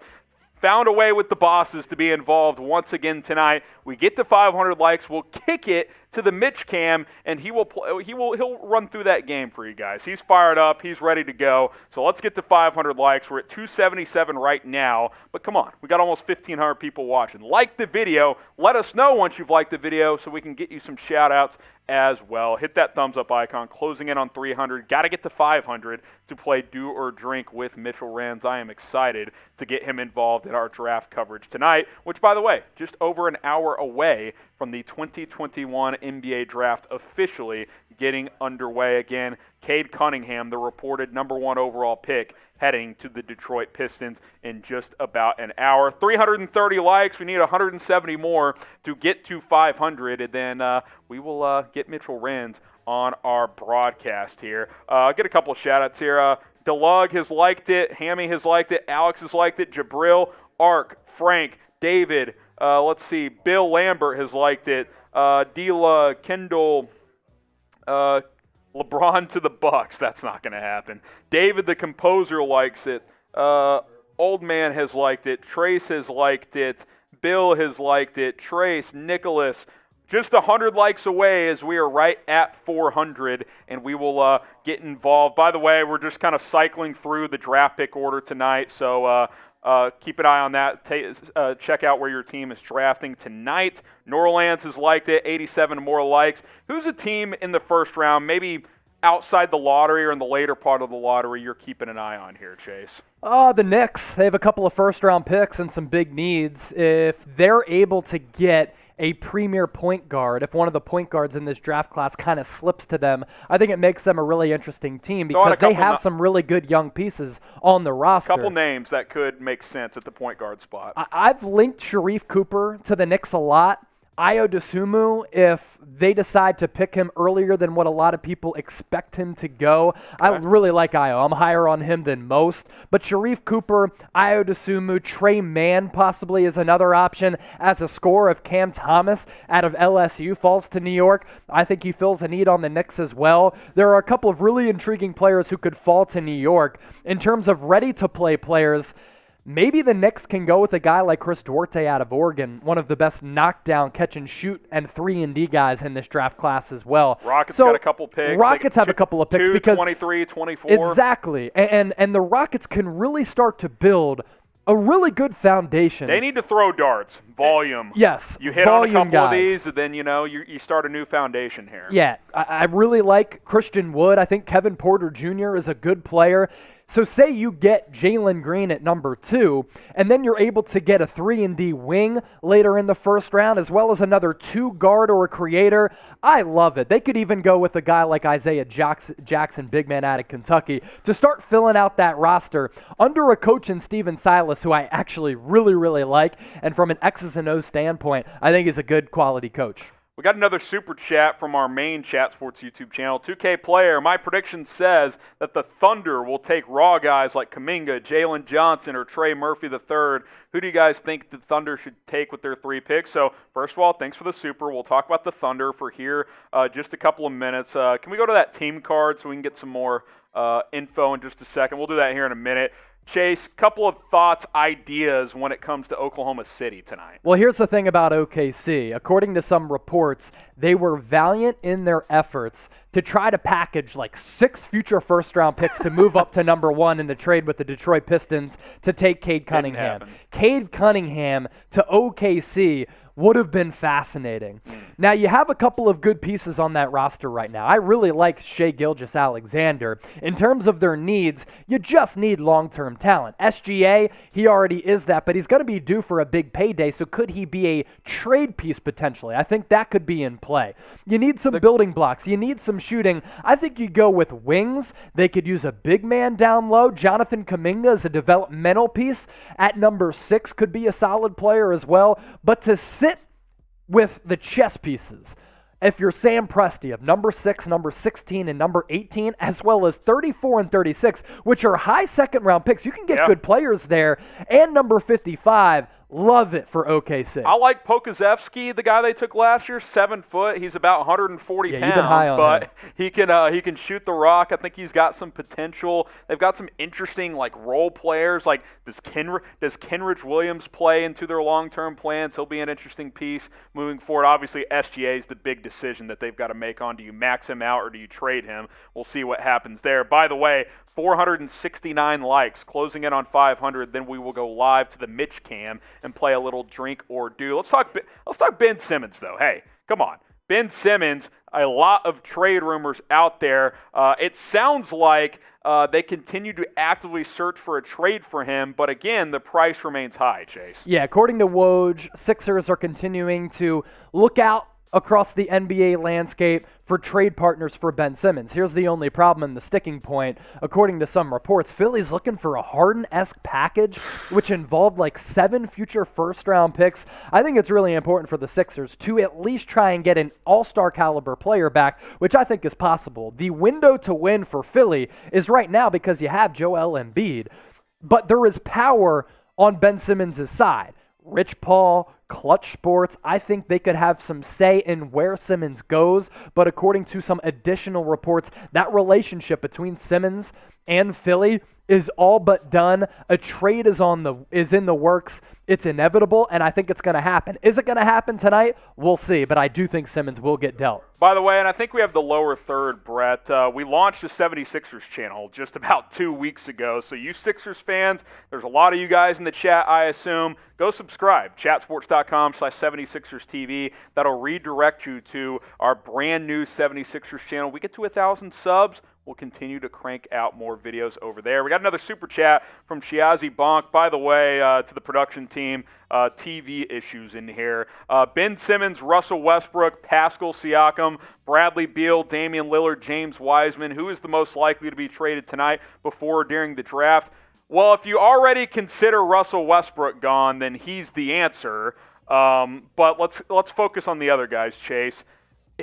Russell Westbrook's already been dealt, right? Yeah, so we'll throw him out of the equation. That's what I'm saying. Let's take him out of the equation.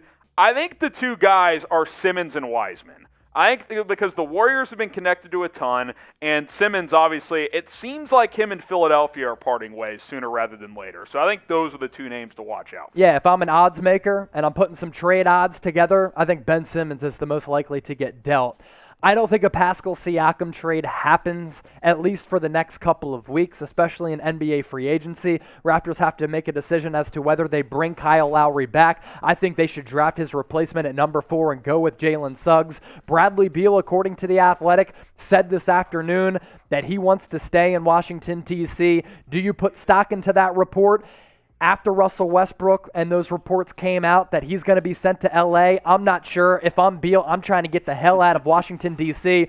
I'm with you. I think it's either Simmons or I think it's James Wiseman as the two players who could get dealt tonight. But no trade could become official until August 6th. By the way, we hit 500 likes. What does that mean? Two things. One, next milestone is 1,000. Two, we're going to go live to the Mitch Cam in just a second, play a little drink or do. He will explain what that is all about. Mitchell Renz is what we call the hype man here at Chat Sports. He brings the energy. He brings the fun. He doesn't know a damn thing about the NBA, but we have fun with him anyway. So like this video, we're going to go live to Mitchell Renz once he is ready and fired up and ready to go. You guys are going to love this setup he's got in Studio B here. We'll go live to the Mitch Cam just as soon as we are ready. But like this video, let's get to 1,000 likes, Chase. We're at 559 right now. I don't even know what we're doing at 1,000, but every 500 likes, we're doing something for you guys. You're taking your shirt off and you're waving it across your head like Petey Pablo. Like helicopter. the video, 1,000 likes equals a roulette spin, so that'll be fun. We got the roulette wheel fired up, I believe, somewhere. So if you're having a good time, like this video. NBA draft coverage throughout the night here on Chat Sports. So we ready to go?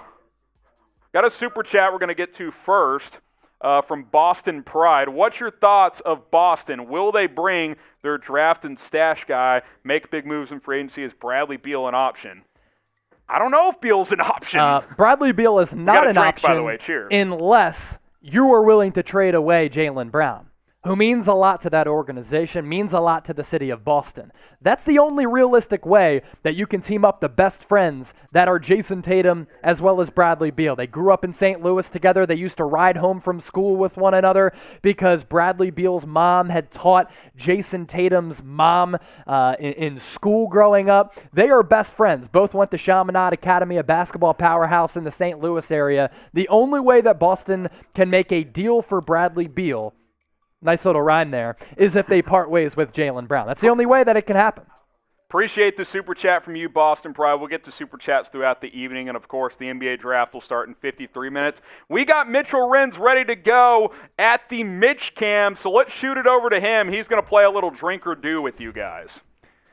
Yo, guys, what is going on? Mitchell Renz here, and this is what is known as the Hype Station. I got Fireball, so if you guys send in some super chats, we're going to get the party started. I got the roulette wheel ready to rock and roll and spin, filled with either me slapping Harrison or Chase, me taking a few drinks. Once we get to 1,000 likes, I think I have to go ahead and take a beer bong, which you guys can't see because it's blue and it's glowing right now. The game that I promised y'all, though, for 500 likes, we're going to play Drink or Do. The card that I got here is simple as this. I got to take a drink of my beer without using my hands. If I can't do it, I got to finish my drink. We got hot sauce. We got all sorts of redunculous stuff here. So if you guys want to get the party started, likes, subs, and go ahead and super chat. Once we hit, I think, $100 in super chats, I got to chug a beer. So I basically want to leave work today not being able to even walk home, and I need your help to do it. Oh, here he goes.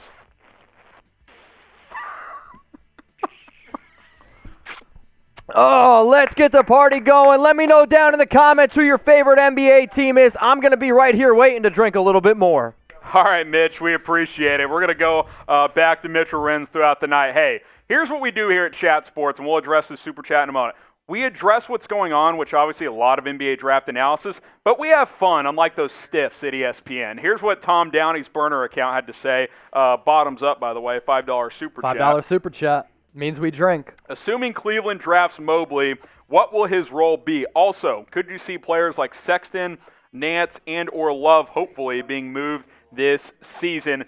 Sexton to the Knicks has been rumored quite a bit, Chase. It doesn't sound like they want to pay him the max. So that's a decision they got to make. And then Kevin Love, is he tradable? I mean, everyone's tradable. I think we've learned that, but that's a tough contract to move. So if I'm Cleveland, I'm looking at a potential young core of Colin Sexton, who I really like. I think he's a very dynamic player. And some people are like, oh, he can only score. He doesn't do much else. It's because he's not playing on the greatest team with the Cleveland Cavaliers. But if I'm Kobe Altman, I'm looking at the Cavaliers core of Colin Sexton, Darius Garland, who I also like. You have Jarrett Allen.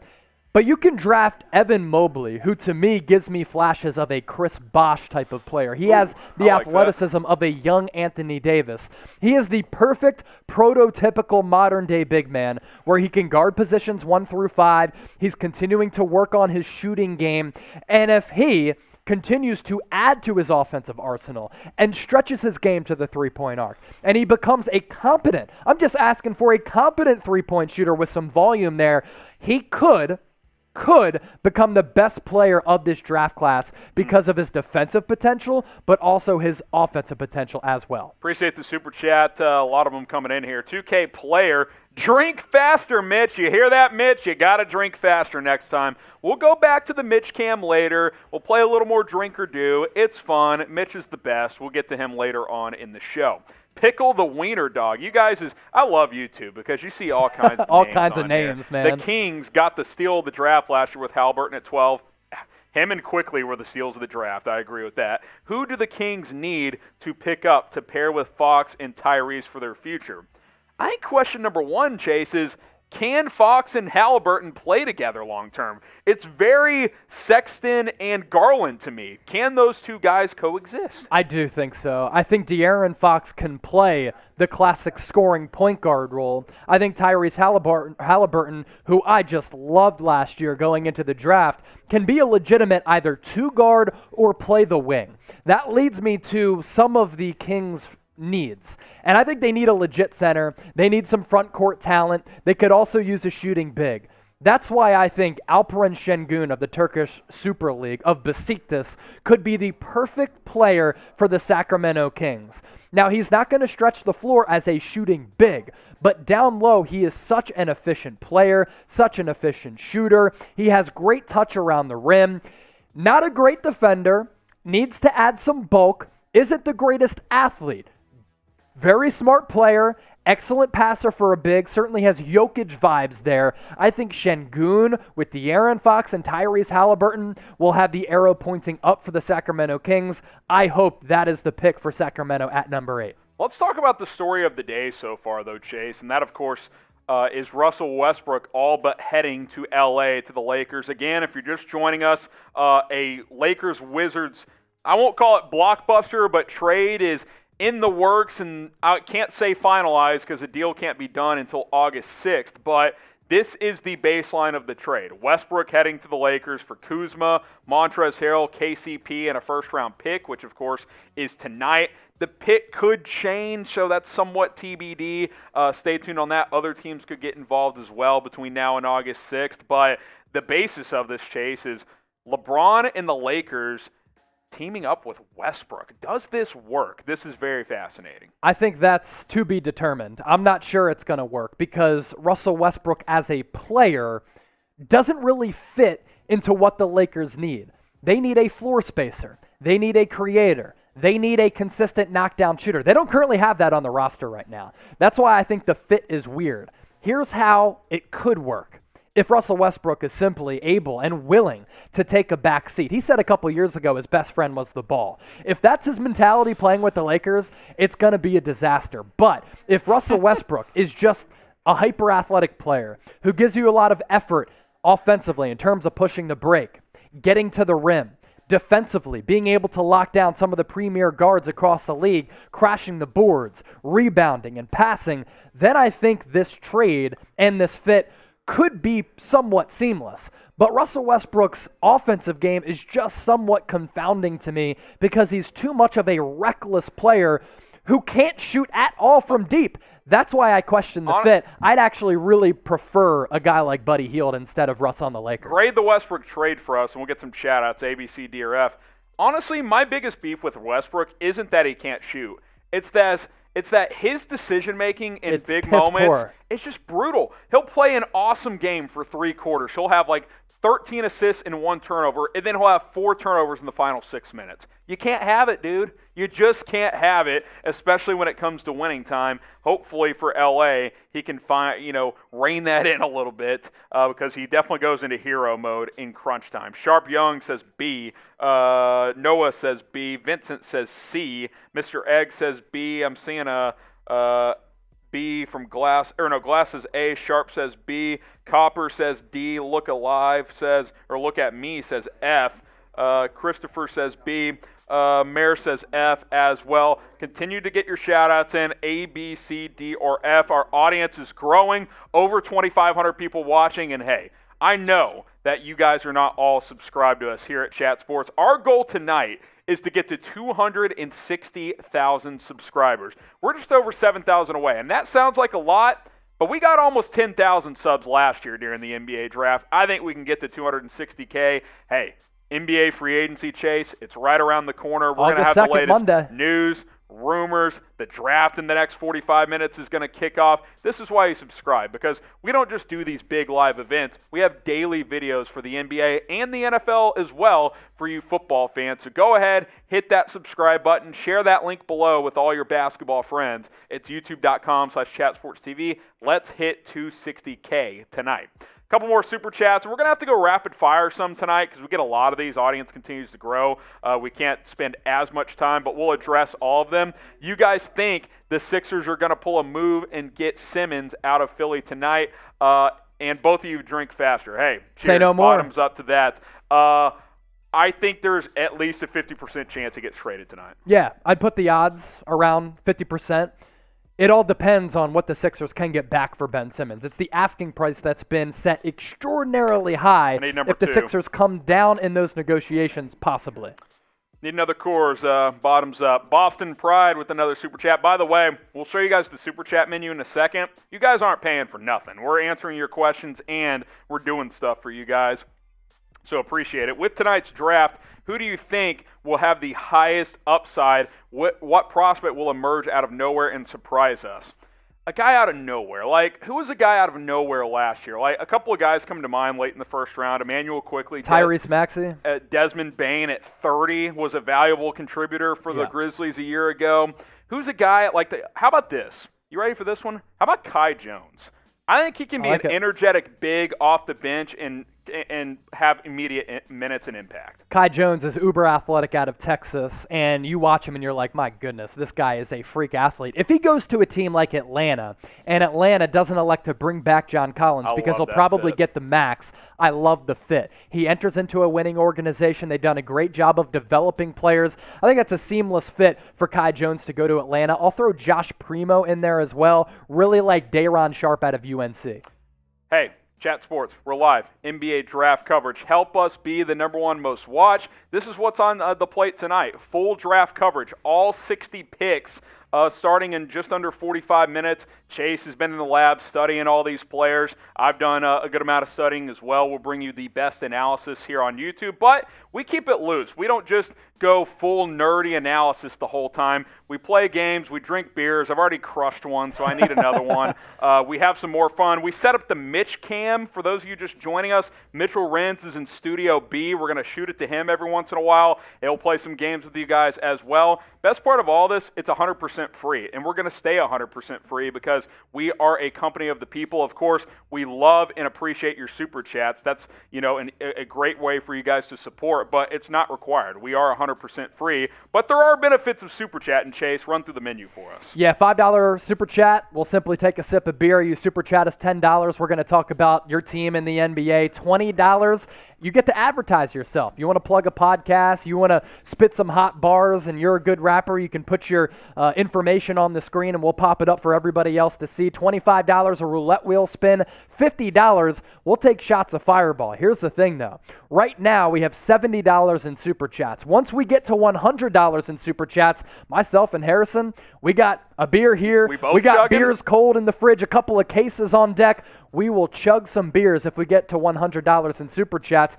And we're at $70 right now, $30 left. As soon as we get to $100, we're going to chug some brews. We just got a $5 super chat as well, so that gets us up to We're getting 75. closer. Just need 25 more. Hey, you want us to spin the roulette wheel? Send in $25. 2 birds, 1 stone, because we'll have to chug a Bang, beer bang. as well. Here's Steve H. with the $5 super chat. Who do you guys think the Sixers will take? So remind me when the Sixers are picking. Pick number 28. 28, and then they've got a 28. couple of seconds as well. Who's a late round 1 value guy that they could take a stab at here? I'll give you a sleeper. Nishan Highland. His nickname is Bones out of VCU. Coming off the bench, I think he'd be able to contribute as a scoring option for the Sixers, and that's really what they need. Outside of Tyrese Maxey at the guard spot, assuming they trade away Ben Simmons, they don't have a go-to guard who can break you down and shake you down off the dribble and get a bucket, create for his teammates, and really just pour it up and pour it in, put the biscuit in the basket. So Nishan Highland, a guy at 28 who I kind of like out of VCU to Philly, and it all kind of depends on if the Sixers trade away Ben Simmons. By the way, the Russell Westbrook trade is not the only trade that has been in the news, so let's run through some of these. And by the way, it really started a couple of days ago when the Pelicans and Grizzlies made that trade, but the Cavs and Timberwolves made a trade just about an hour ago. Ricky Rubio, a second-round pick for next year. Cash considerations, always a great asset, heading to Cleveland for Taurean Prince as they shuffle a couple of pieces there. A sneaky, intriguing one here, Chase, between Brooklyn and Phoenix. How about Landry Shamet heading to Phoenix as they get another 3-and-D type of piece? Landry Shamet is pumped up. He actually gets to reunite with Monty Williams, who was his assistant coach Good call. when the Sixers drafted Landry Shamet out of the basketball powerhouse that is Wichita State. So he gets to go to a player development factory. I'm surprised Brooklyn gave him up. Shows me they didn't really value him at all. I would have valued Landry Shamet a little bit more, but already he's been on the Sixers, he's been on the Clippers, he's been on the Nets, now he's on the Suns. 4 teams in only a couple of seasons for Landry Shamet. Not bad return for Brooklyn, though. They get a late first. I like Javon Carter, too. Carter's He didn't play at all. He's a nice defensive guard. He's a good player, Yeah. so I think that's a win-win for both of those teams. Pistons and Hornets just recently in the last couple of minutes here made a trade. Second-round pick next year, number 57 overall. I don't know if we can determine the pick numbers on those already, or are these 2021 picks? Okay, these are 2021 draft picks, so we'll get those corrected. 2021 draft picks. Maybe look at those other trades too and see if the years are right on those. 57 overall this year heading to Detroit. 37 overall heading to Charlotte. Mason Plumlee, who continues to find jobs in the NBA, Chase. He heads down to Charlotte. Solid backup big type. Yeah, Mason Plumlee is okay. This isn't a trade that's going to rock the NBA landscape.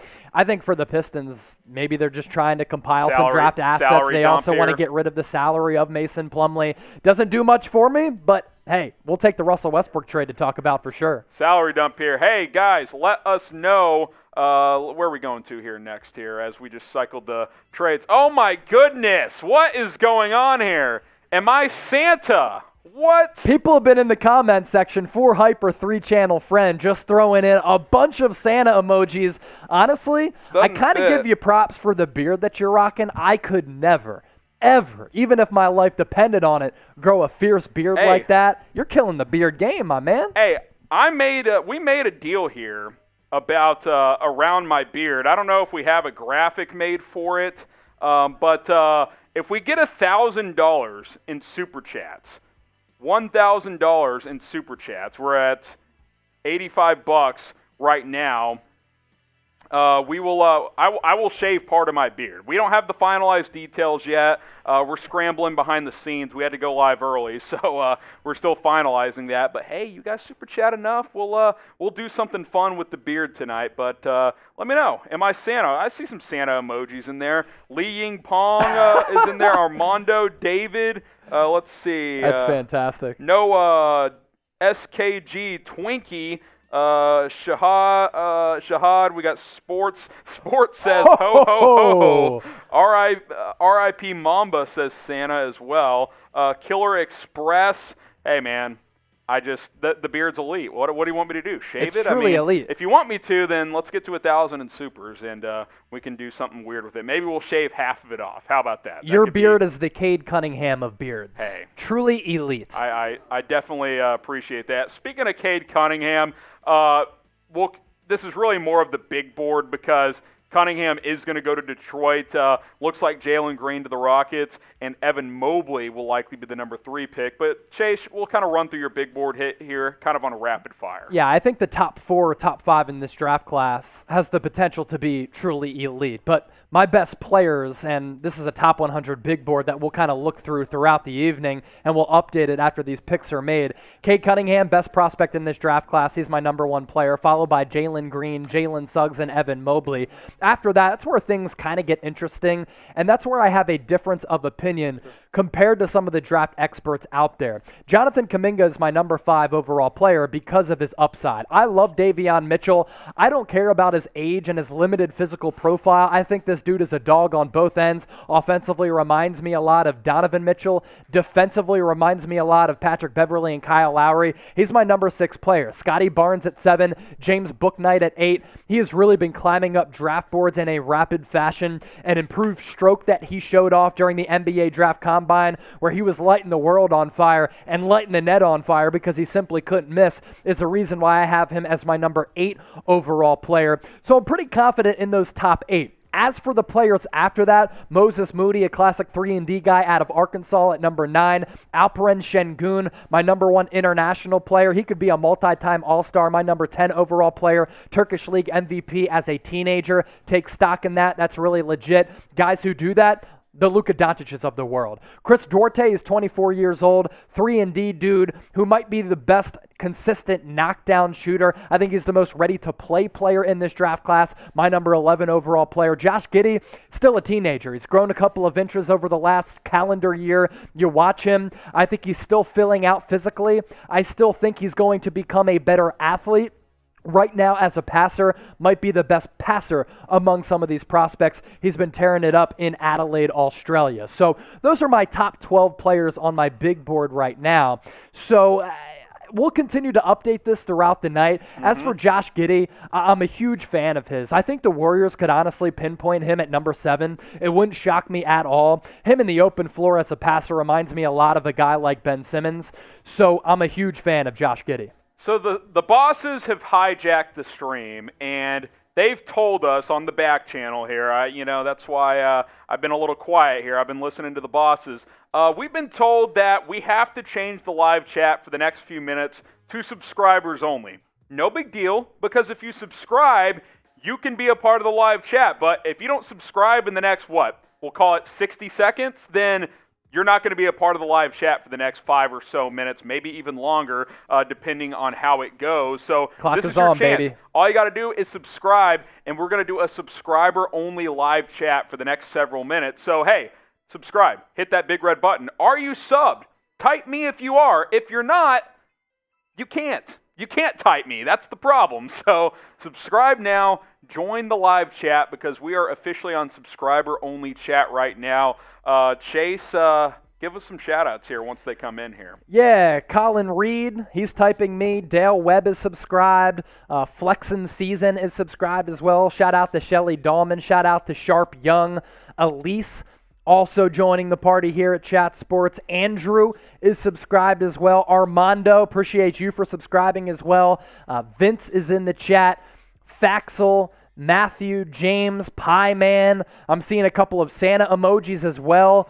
Dre, Christopher, Goose Jones, Joseph, Mason, Chaos, Everyday, Victor R. Those of you who I'm giving shout outs to right now are subscribed. If you want a shout out, that means you have to hit that red subscribe button down below and subscribe to us as the chase for 260,000 subscribers here on YouTube continues. Last week we surpassed 250K. It was a milestone for us as a company. We're trying to get to 260K tonight, so hit that red subscribe button down below. More reasons to subscribe. We hit you with the latest NBA news and rumors. Free agency starts on August 2nd. That is Monday. Myself and Harrison Graham are basically going to be sleeping at the studio, going live whenever, wherever, breaking down which free agents sign where.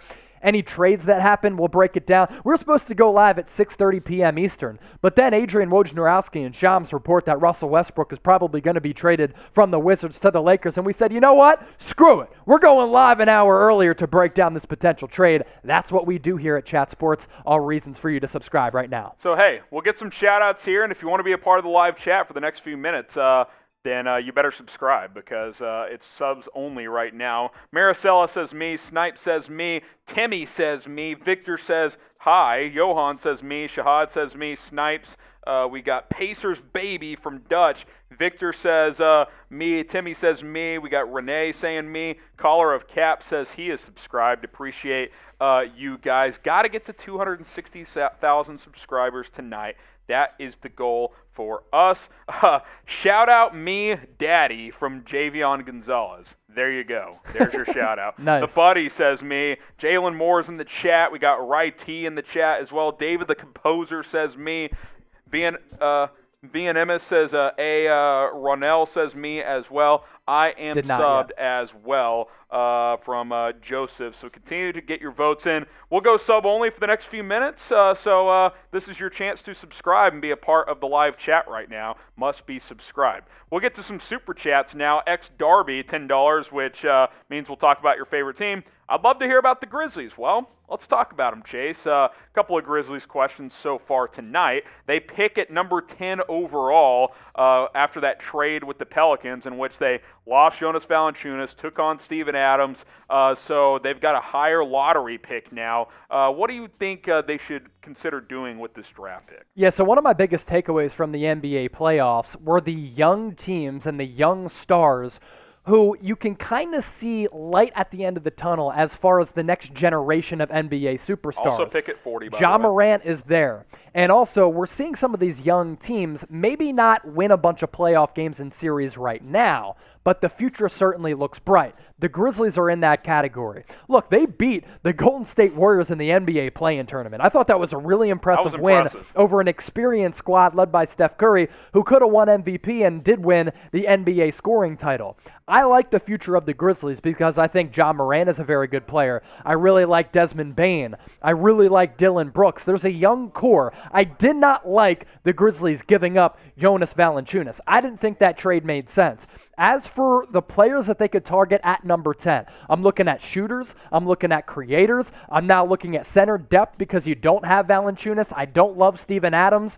Maybe Corey Kispert at number 10, maybe a guy like Franz Wagner. Wagner is more of a 3-and-D guy. He'll give you more defensive potential. There you go. We're breaking down Grizzlies after that super chat. One more super chat, which, hey, this gets us over 100, which means we're going to go back to the Mitch cam. We also have to chug a beer, right? He's chugging. Mitch is going to chug for this one because, yeah, we could chug a little. We got plenty of chugs left in us tonight. Yeah, don't worry. I just cracked a new one, so there you go. We'll go to Mitch in a second. We'll answer the question first from Shiazi. MVP was stolen from Steph. Team USA is weak because KD is weak. Russell Westbrook, most overrated player in the NBA. MJ is the GOAT. R.I.P. Kobe. You shaving that beard tonight. We get to 1,000. We will shave something off this beard. I can promise you that. We're a tenth of the way there. We're over $100. I got Mitchell Renz, our hype man, ready to go. He's going to chug a beer for you guys right now. What's going on, y'all? We got some beer right here. We're getting really, really close to 1,000 likes as well. And if we get to 1,000 likes, I'm going to break out the roulette wheel, which has got a whole bunch of just wild and crazy things I'm going to make Harrison or Chase go ahead and do. But we did get to $100 in Super Chats, and I want to say shout out to everyone who is watching right now. If you're having a good time, I want you to type NBA down in the comments section, and maybe if you guys want to go ahead and type Chug as well. So if you haven't already, continue to go ahead and ask some questions, and we can get things going on. I'm getting told that I got the roulette wheel going, so you guys are going to see it spinning while I chug this. So the roulette wheel while Mitch chugs, like he said, a lot of different challenges for Chase, myself, other people in the office to potentially have to do. He crushed that beer. So Mitch, back to you. Let's guide through us here. What are we doing? Oh, man, I got to take another 3 sips. Mitch just bodying himself on the rule. I'll sip with you, Mitch. I'll take 3 with you. How about that? Take a few sips with me, guys. Hey, cheers to Harrison. Cheers to Chase. You guys are drinking at home. If you guys haven't already given any of these guys a follow yet on Twitter, make sure you do. H Graham NFL and Chase_Senior. All right, guys, I'm going to get back to doing some work around here. Likes, supers. Let's keep the party going. Appreciate you, Mitch. You are the man as he takes a few more sips there. Hey, every 500 likes, every time we get more Super Chats, we're doing fun stuff for you guys as we are less than 30 minutes away from the NBA draft starting. So appreciate you, Mitch. We'll get back to this in just a second. We'll go back to Mitch later on. By the way, we've got a tweet pinned right now, I'm being told, on our main Chat Sports Twitter page, at Chat Sports. So go ahead and give it a retweet. I'm retweeting it right now. Me as well. Can we get the tweet in the live chat? Can we make that happen so we can retweet the pinned tweet? Just give us a retweet right now. If you follow myself or Chase, you should be able to find it here. Let me get to it in just a second here. It's not up. Okay, it's not. I'm being told it's not up yet. I saw Chase is up yet. We'll come back to this. We're going to pin a tweet on Chat Sports, so we will go to that later on in the show. Sheesh. You okay over there, Chase? Tony Season said, say sheesh if you see this comment. I see you, Tony. Appreciate you. Keep an eye. Follow us on Twitter at Chat Sports. Hey, we're going to do a hyper speed mock draft. This was Chase's final mock. First round only. Let's go rapid fire here. Chase, take it away. My final mock draft that came out yesterday. Number 1 to the Detroit Pistons, Cade Cunningham out of Oklahoma State. Number 2 to the Houston Rockets, Jalen Green out of the G League Ignite. Evan Mobley out of USC goes to the Cavaliers at number 3. Jalen Suggs replaces Kyle Lowry as the next Toronto Raptors point guard at number 4. Scotty Barnes, polarizing prospect to the Magic at number 5. James Bouknight goes earlier than a lot of people had expected a couple weeks ago at number 6 to OKC. Really ready to make score. Moses Moody, 3-and-D guy out of Arkansas to the Warriors at number 7. I think he can contribute right away, even though he's a teenager. Turkish League MVP Alperen Sengun out of Besiktas. Turkish Super League to the Magic at number 8. They fill a need there, getting a big man. Jonathan Kuminga, developmental prospect, goes to the Kings at number 9. Franz Wagner out of Michigan. 3-and-D knockdown shooter to the Grizzlies at number 10, filling a need there. We continue on with Corey Kispert of Gonzaga, going to the Hornets to team up with LaMelo Ball at number 11. Keon Spurs out of Tennessee, one of the best athletic testers at the NBA Draft Combine. Josh Giddey, the best passer in this draft, in my opinion. Number 13 to the Indiana Pacers. Davion Mitchell to the Warriors at number 14. And what is going to be an absolute steal, because I think he should be a top 10 pick, Usman Garuba, Real Madrid, forward center combo, best defender of this draft class, going to the Wizards at number 15. Could the rebuild be on if Russell Westbrook is traded? Possibly. Could Bradley Beal get traded as well? We will see. Trey Murphy started his college career at Rice, went to Virginia. That's a big reason why he's just outside of the lottery at number 16 to OKC as they get another good young piece. Cam Thomas might be the best pure bucket getter in this draft class, to the Pelicans at number 17 to team up with Zion Williamson. Jalen Johnson ended his season abruptly at Duke, has some potential though.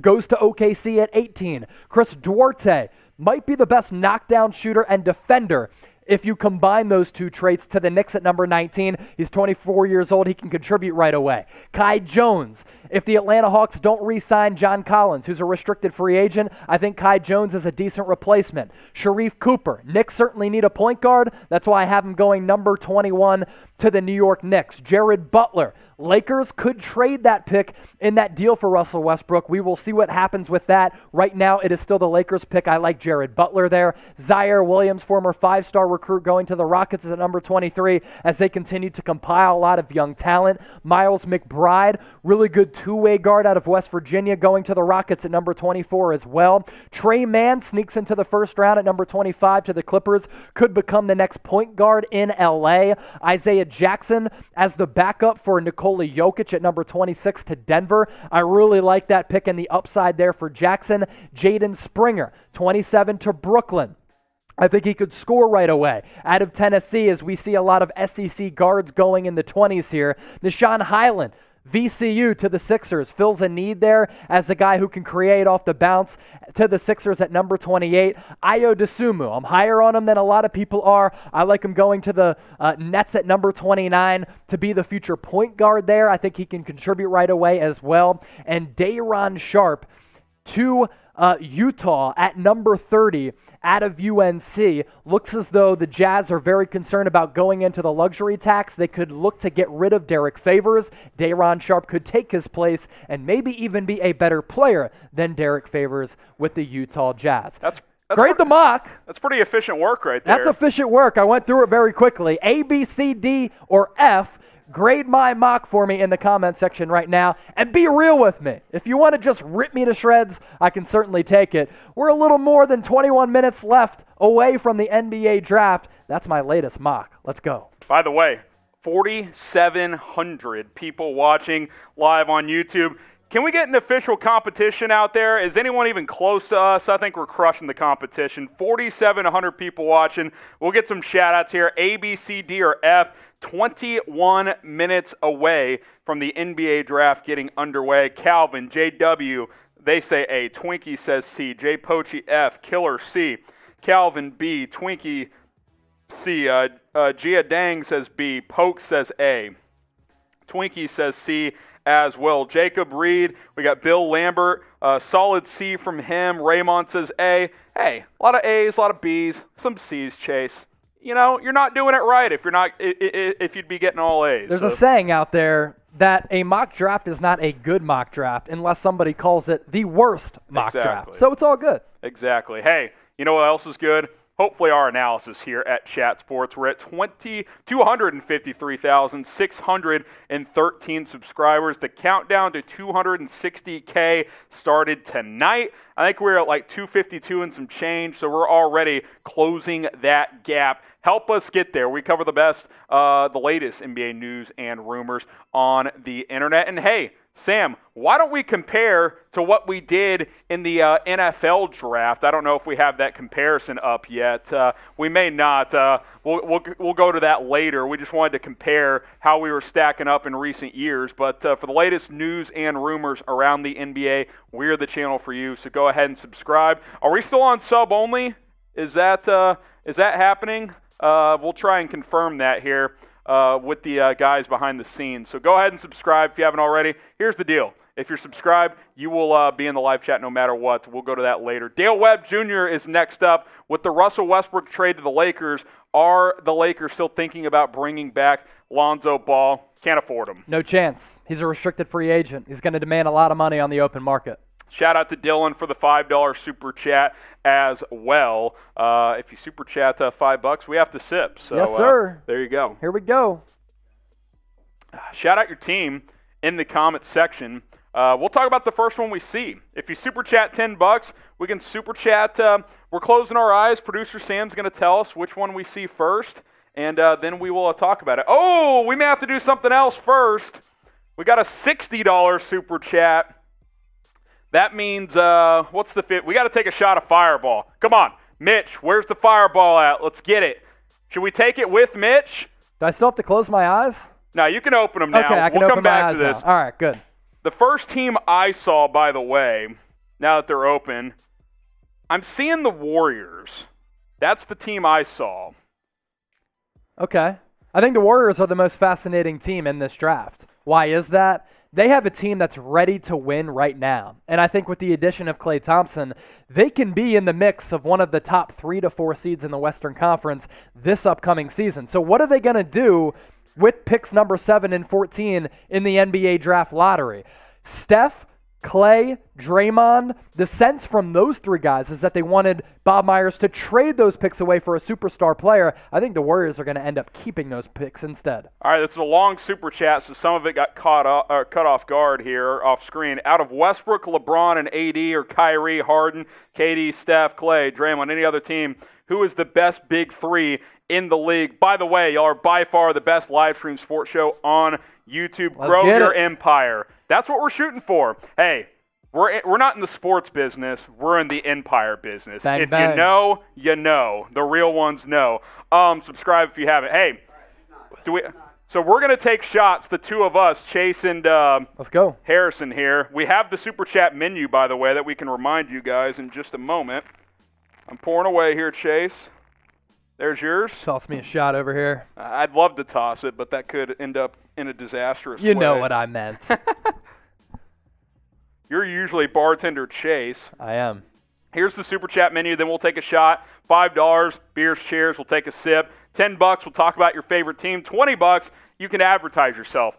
Let us know what your Twitter handle is. Instagram, SoundCloud. We don't care. We'll plug it. $25, we'll spin the roulette wheel. And then $50, we will take a shot of Fireball, which is what we are doing right now. We got the bottle. We're ready to rock and roll. Cheers, so brother. Cheers. Good time. Cheers to Draft's y'all. getting going in about 15 minutes. So bottoms love up. that I'll cinnamon. just leave that over there because we'll be using it throughout the night, I'm sure.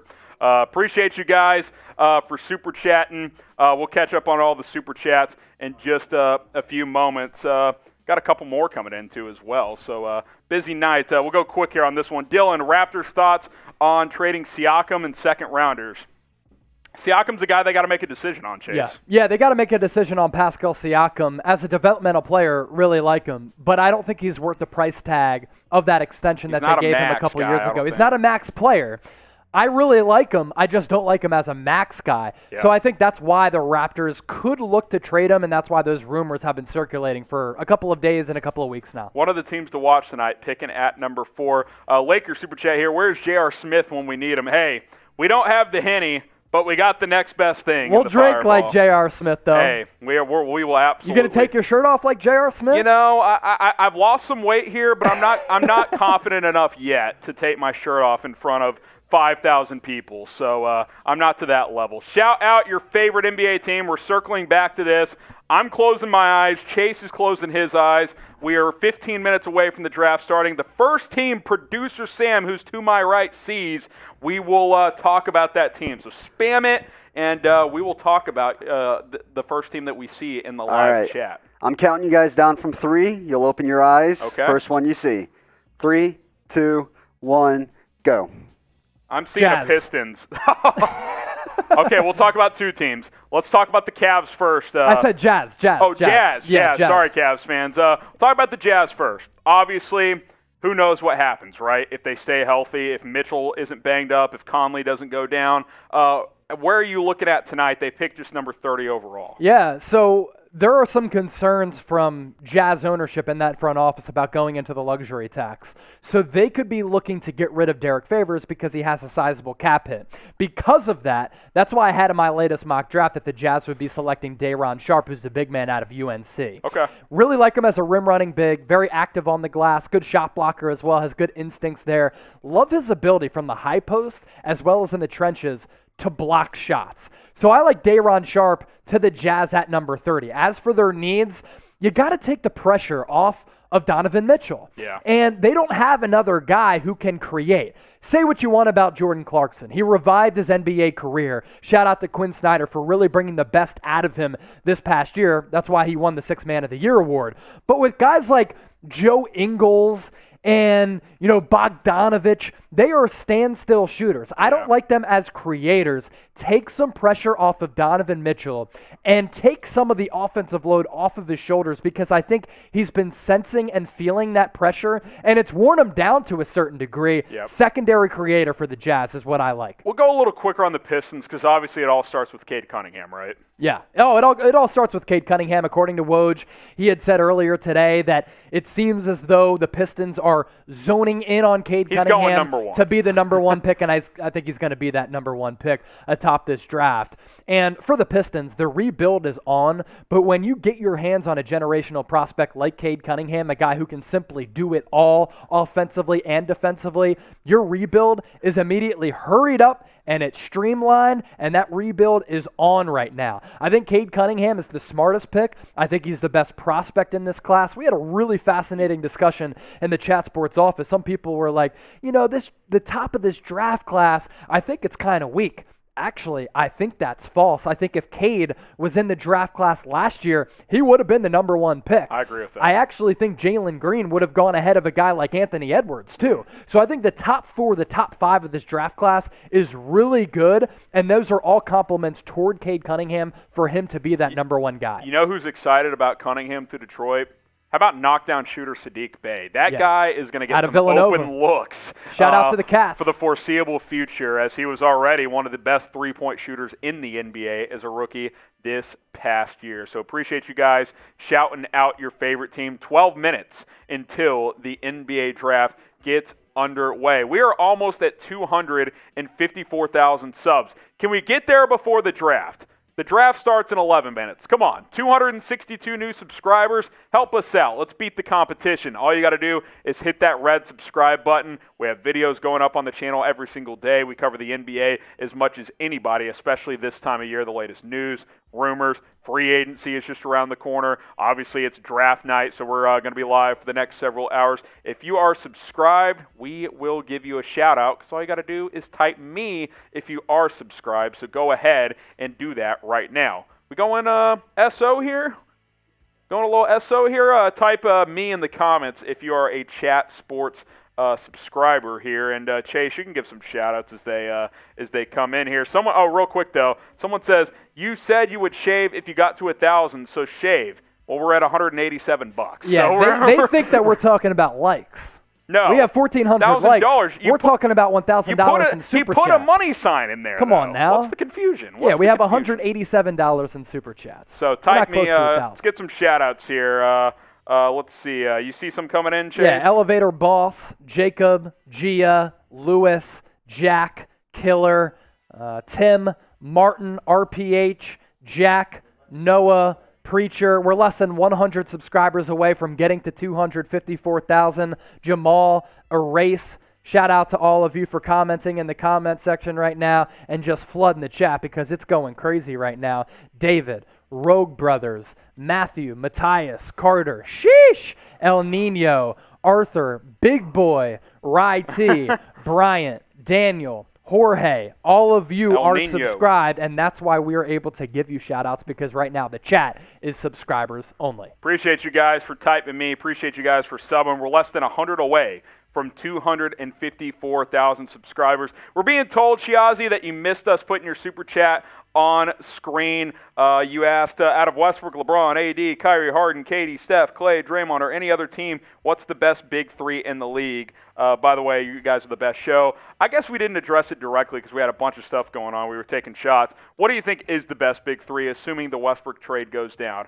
I still think it's the Nets. It's Brooklyn. Yeah. It's Brooklyn for sure. I'll say this, if Klay Thompson gets back to that all-star caliber level that he was playing at from 2015 to 2019, then the Warriors become a really fascinating team. I just don't think Draymond can be a part of a big three. Exactly right. That's why I sided with Brooklyn. If they trade for Bradley Beal, that's a different story. Yeah, and if Kawhi Leonard opts out and goes somewhere, like maybe the Miami Heat or another superstar caliber team, I think we have to start talking about the Phoenix Suns as one of the best trios in the league right now, especially if Chris Paul goes back.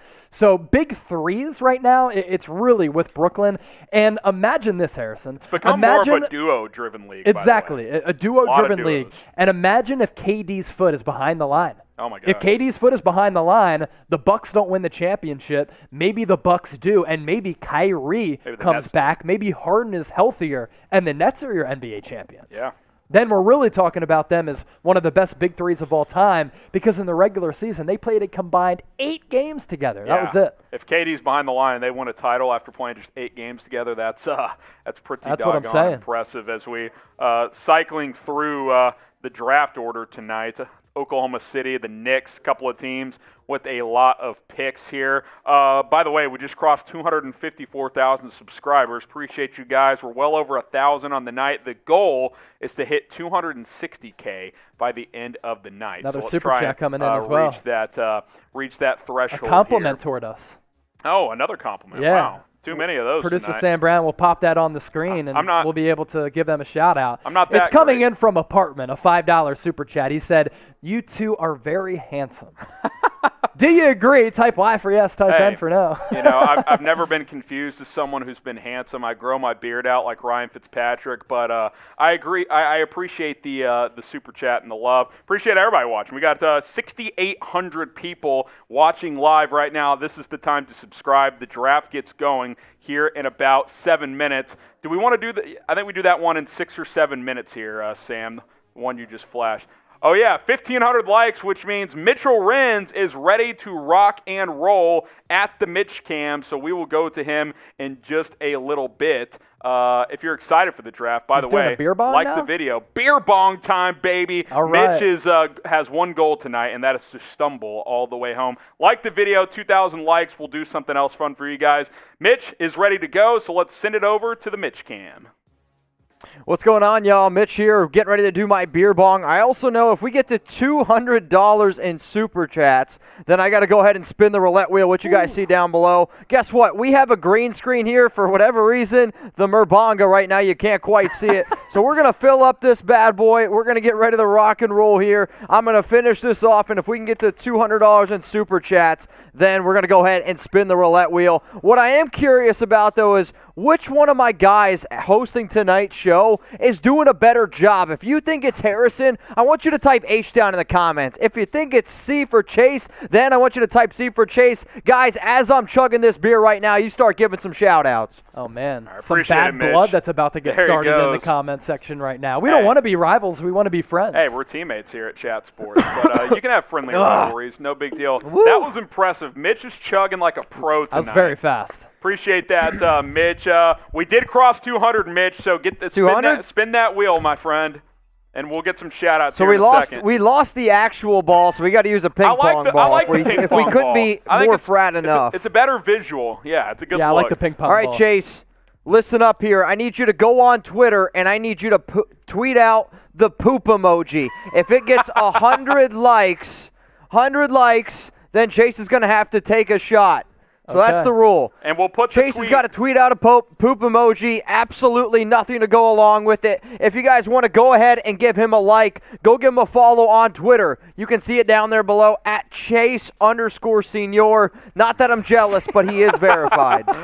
Mitch, you are the man. We will check back in. Tweet us out. We'll check back in later in. Follow my man Chase Senior at Chase_Senior. Let's get that tweet to 100 likes so we can. That's a pretty creative roulette wheel. We can make that is creative. Mitchell Renz gets it done in more ways than one here at Chat Sports. Give him a follow, like the tweet. Almost at 4,000 followers right now, and once we get to 100 likes on that tweet, he'll have to take a shot, which real harsh punishment for Chase Senior. So give him a follow at Chase_Senior. We're pumping that up in the live chat. Click and follow. Like that tweet as well. And 32 likes in 34 seconds. We'll give some shout-outs on some followers and stuff throughout the night as well. We'll kind of cycle through Chase's big board again. Cade Cunningham is going to be the number 1 pick to the Detroit Pistons, barring some bizarre change of heart in the last moment. Jalen Green and Evan Mobley expected to go 2 and 3. Yeah, I think the top 5 is pretty set in stone in terms of who goes off the board in that order. Now, you're looking at the best available right now. That's my big board. I think it's going to go Cade Cunningham 1, Jalen Green 2, Evan Mobley 3, Jalen Suggs at 4, and then Scotty Barnes at 5. So I think that's how it shakes out atop this draft, and I think the Pistons are able to get their franchise cornerstone in Cade. I think the Rockets are going to be able to get an elite scorer in Jalen Green. I think Evan Mobley to the Cleveland Cavaliers to team up with Colin Sexton and Darius Garland, as well as Jared Allen, makes that team really interesting as well. Jalen Suggs can replace Kyle Lowry as the Toronto Raptors starting point guard. And then the rest, as we continue to cycle through this big board, really like Jonathan Kuminga as a developmental prospect. I'm a huge fan of Davion Mitchell. He's my number 6 overall player. Scotty Barnes at number 7 for me. James Bouknight, very good scorer, my 8th overall player. Moses Moody, because he's a teenager, modern day value as a 3-and-D guy out of Arkansas. That's why I have him as my number 9 overall prospect. Alperen Şengün, Turkish League MVP as a teenager at 10. Chris Duarte, he's 24 years old. That's why people have him in the middle of the first round. Some mocks in the back half of the first round. I think he's an immediate contributor, though. He's my number 11 overall prospect. Josh Giddey, the best passer in this draft class, still only a teenager out of Australia, as my number 12 overall player. So I'm really confident in this big board. I think these players, a lot of them can go on to have long and successful NBA careers. I'm not saying that all of them are going to be bona fide superstars, but there are some really intriguing prospects in this draft class that I think are going to be able to contribute right away, but also have very high ceilings among some of these prospects. We'll go through more of your big board as guys fall off the board as the draft is set to get going here in 2.5 minutes. So pretty soon. So subscribe. Stay with us here. Retweet our pinned tweet from our main Chat Sports Twitter account. It is now up, so go give us a retweet. Help us out. How about this? If we get 100 retweets on our pinned tweet from Chat Sports, which is just promoting the draft, Chase and I will take a shot. Deal? Producer Sam is going to come up here as well and take a shot. 100 retweets on our main pinned tweet. Follow us at Chat Sports. Let's get 100 retweets, and once we do, we will take a shot. So we're plugging that in the live chat, I believe. If not, we'll get it in there shortly.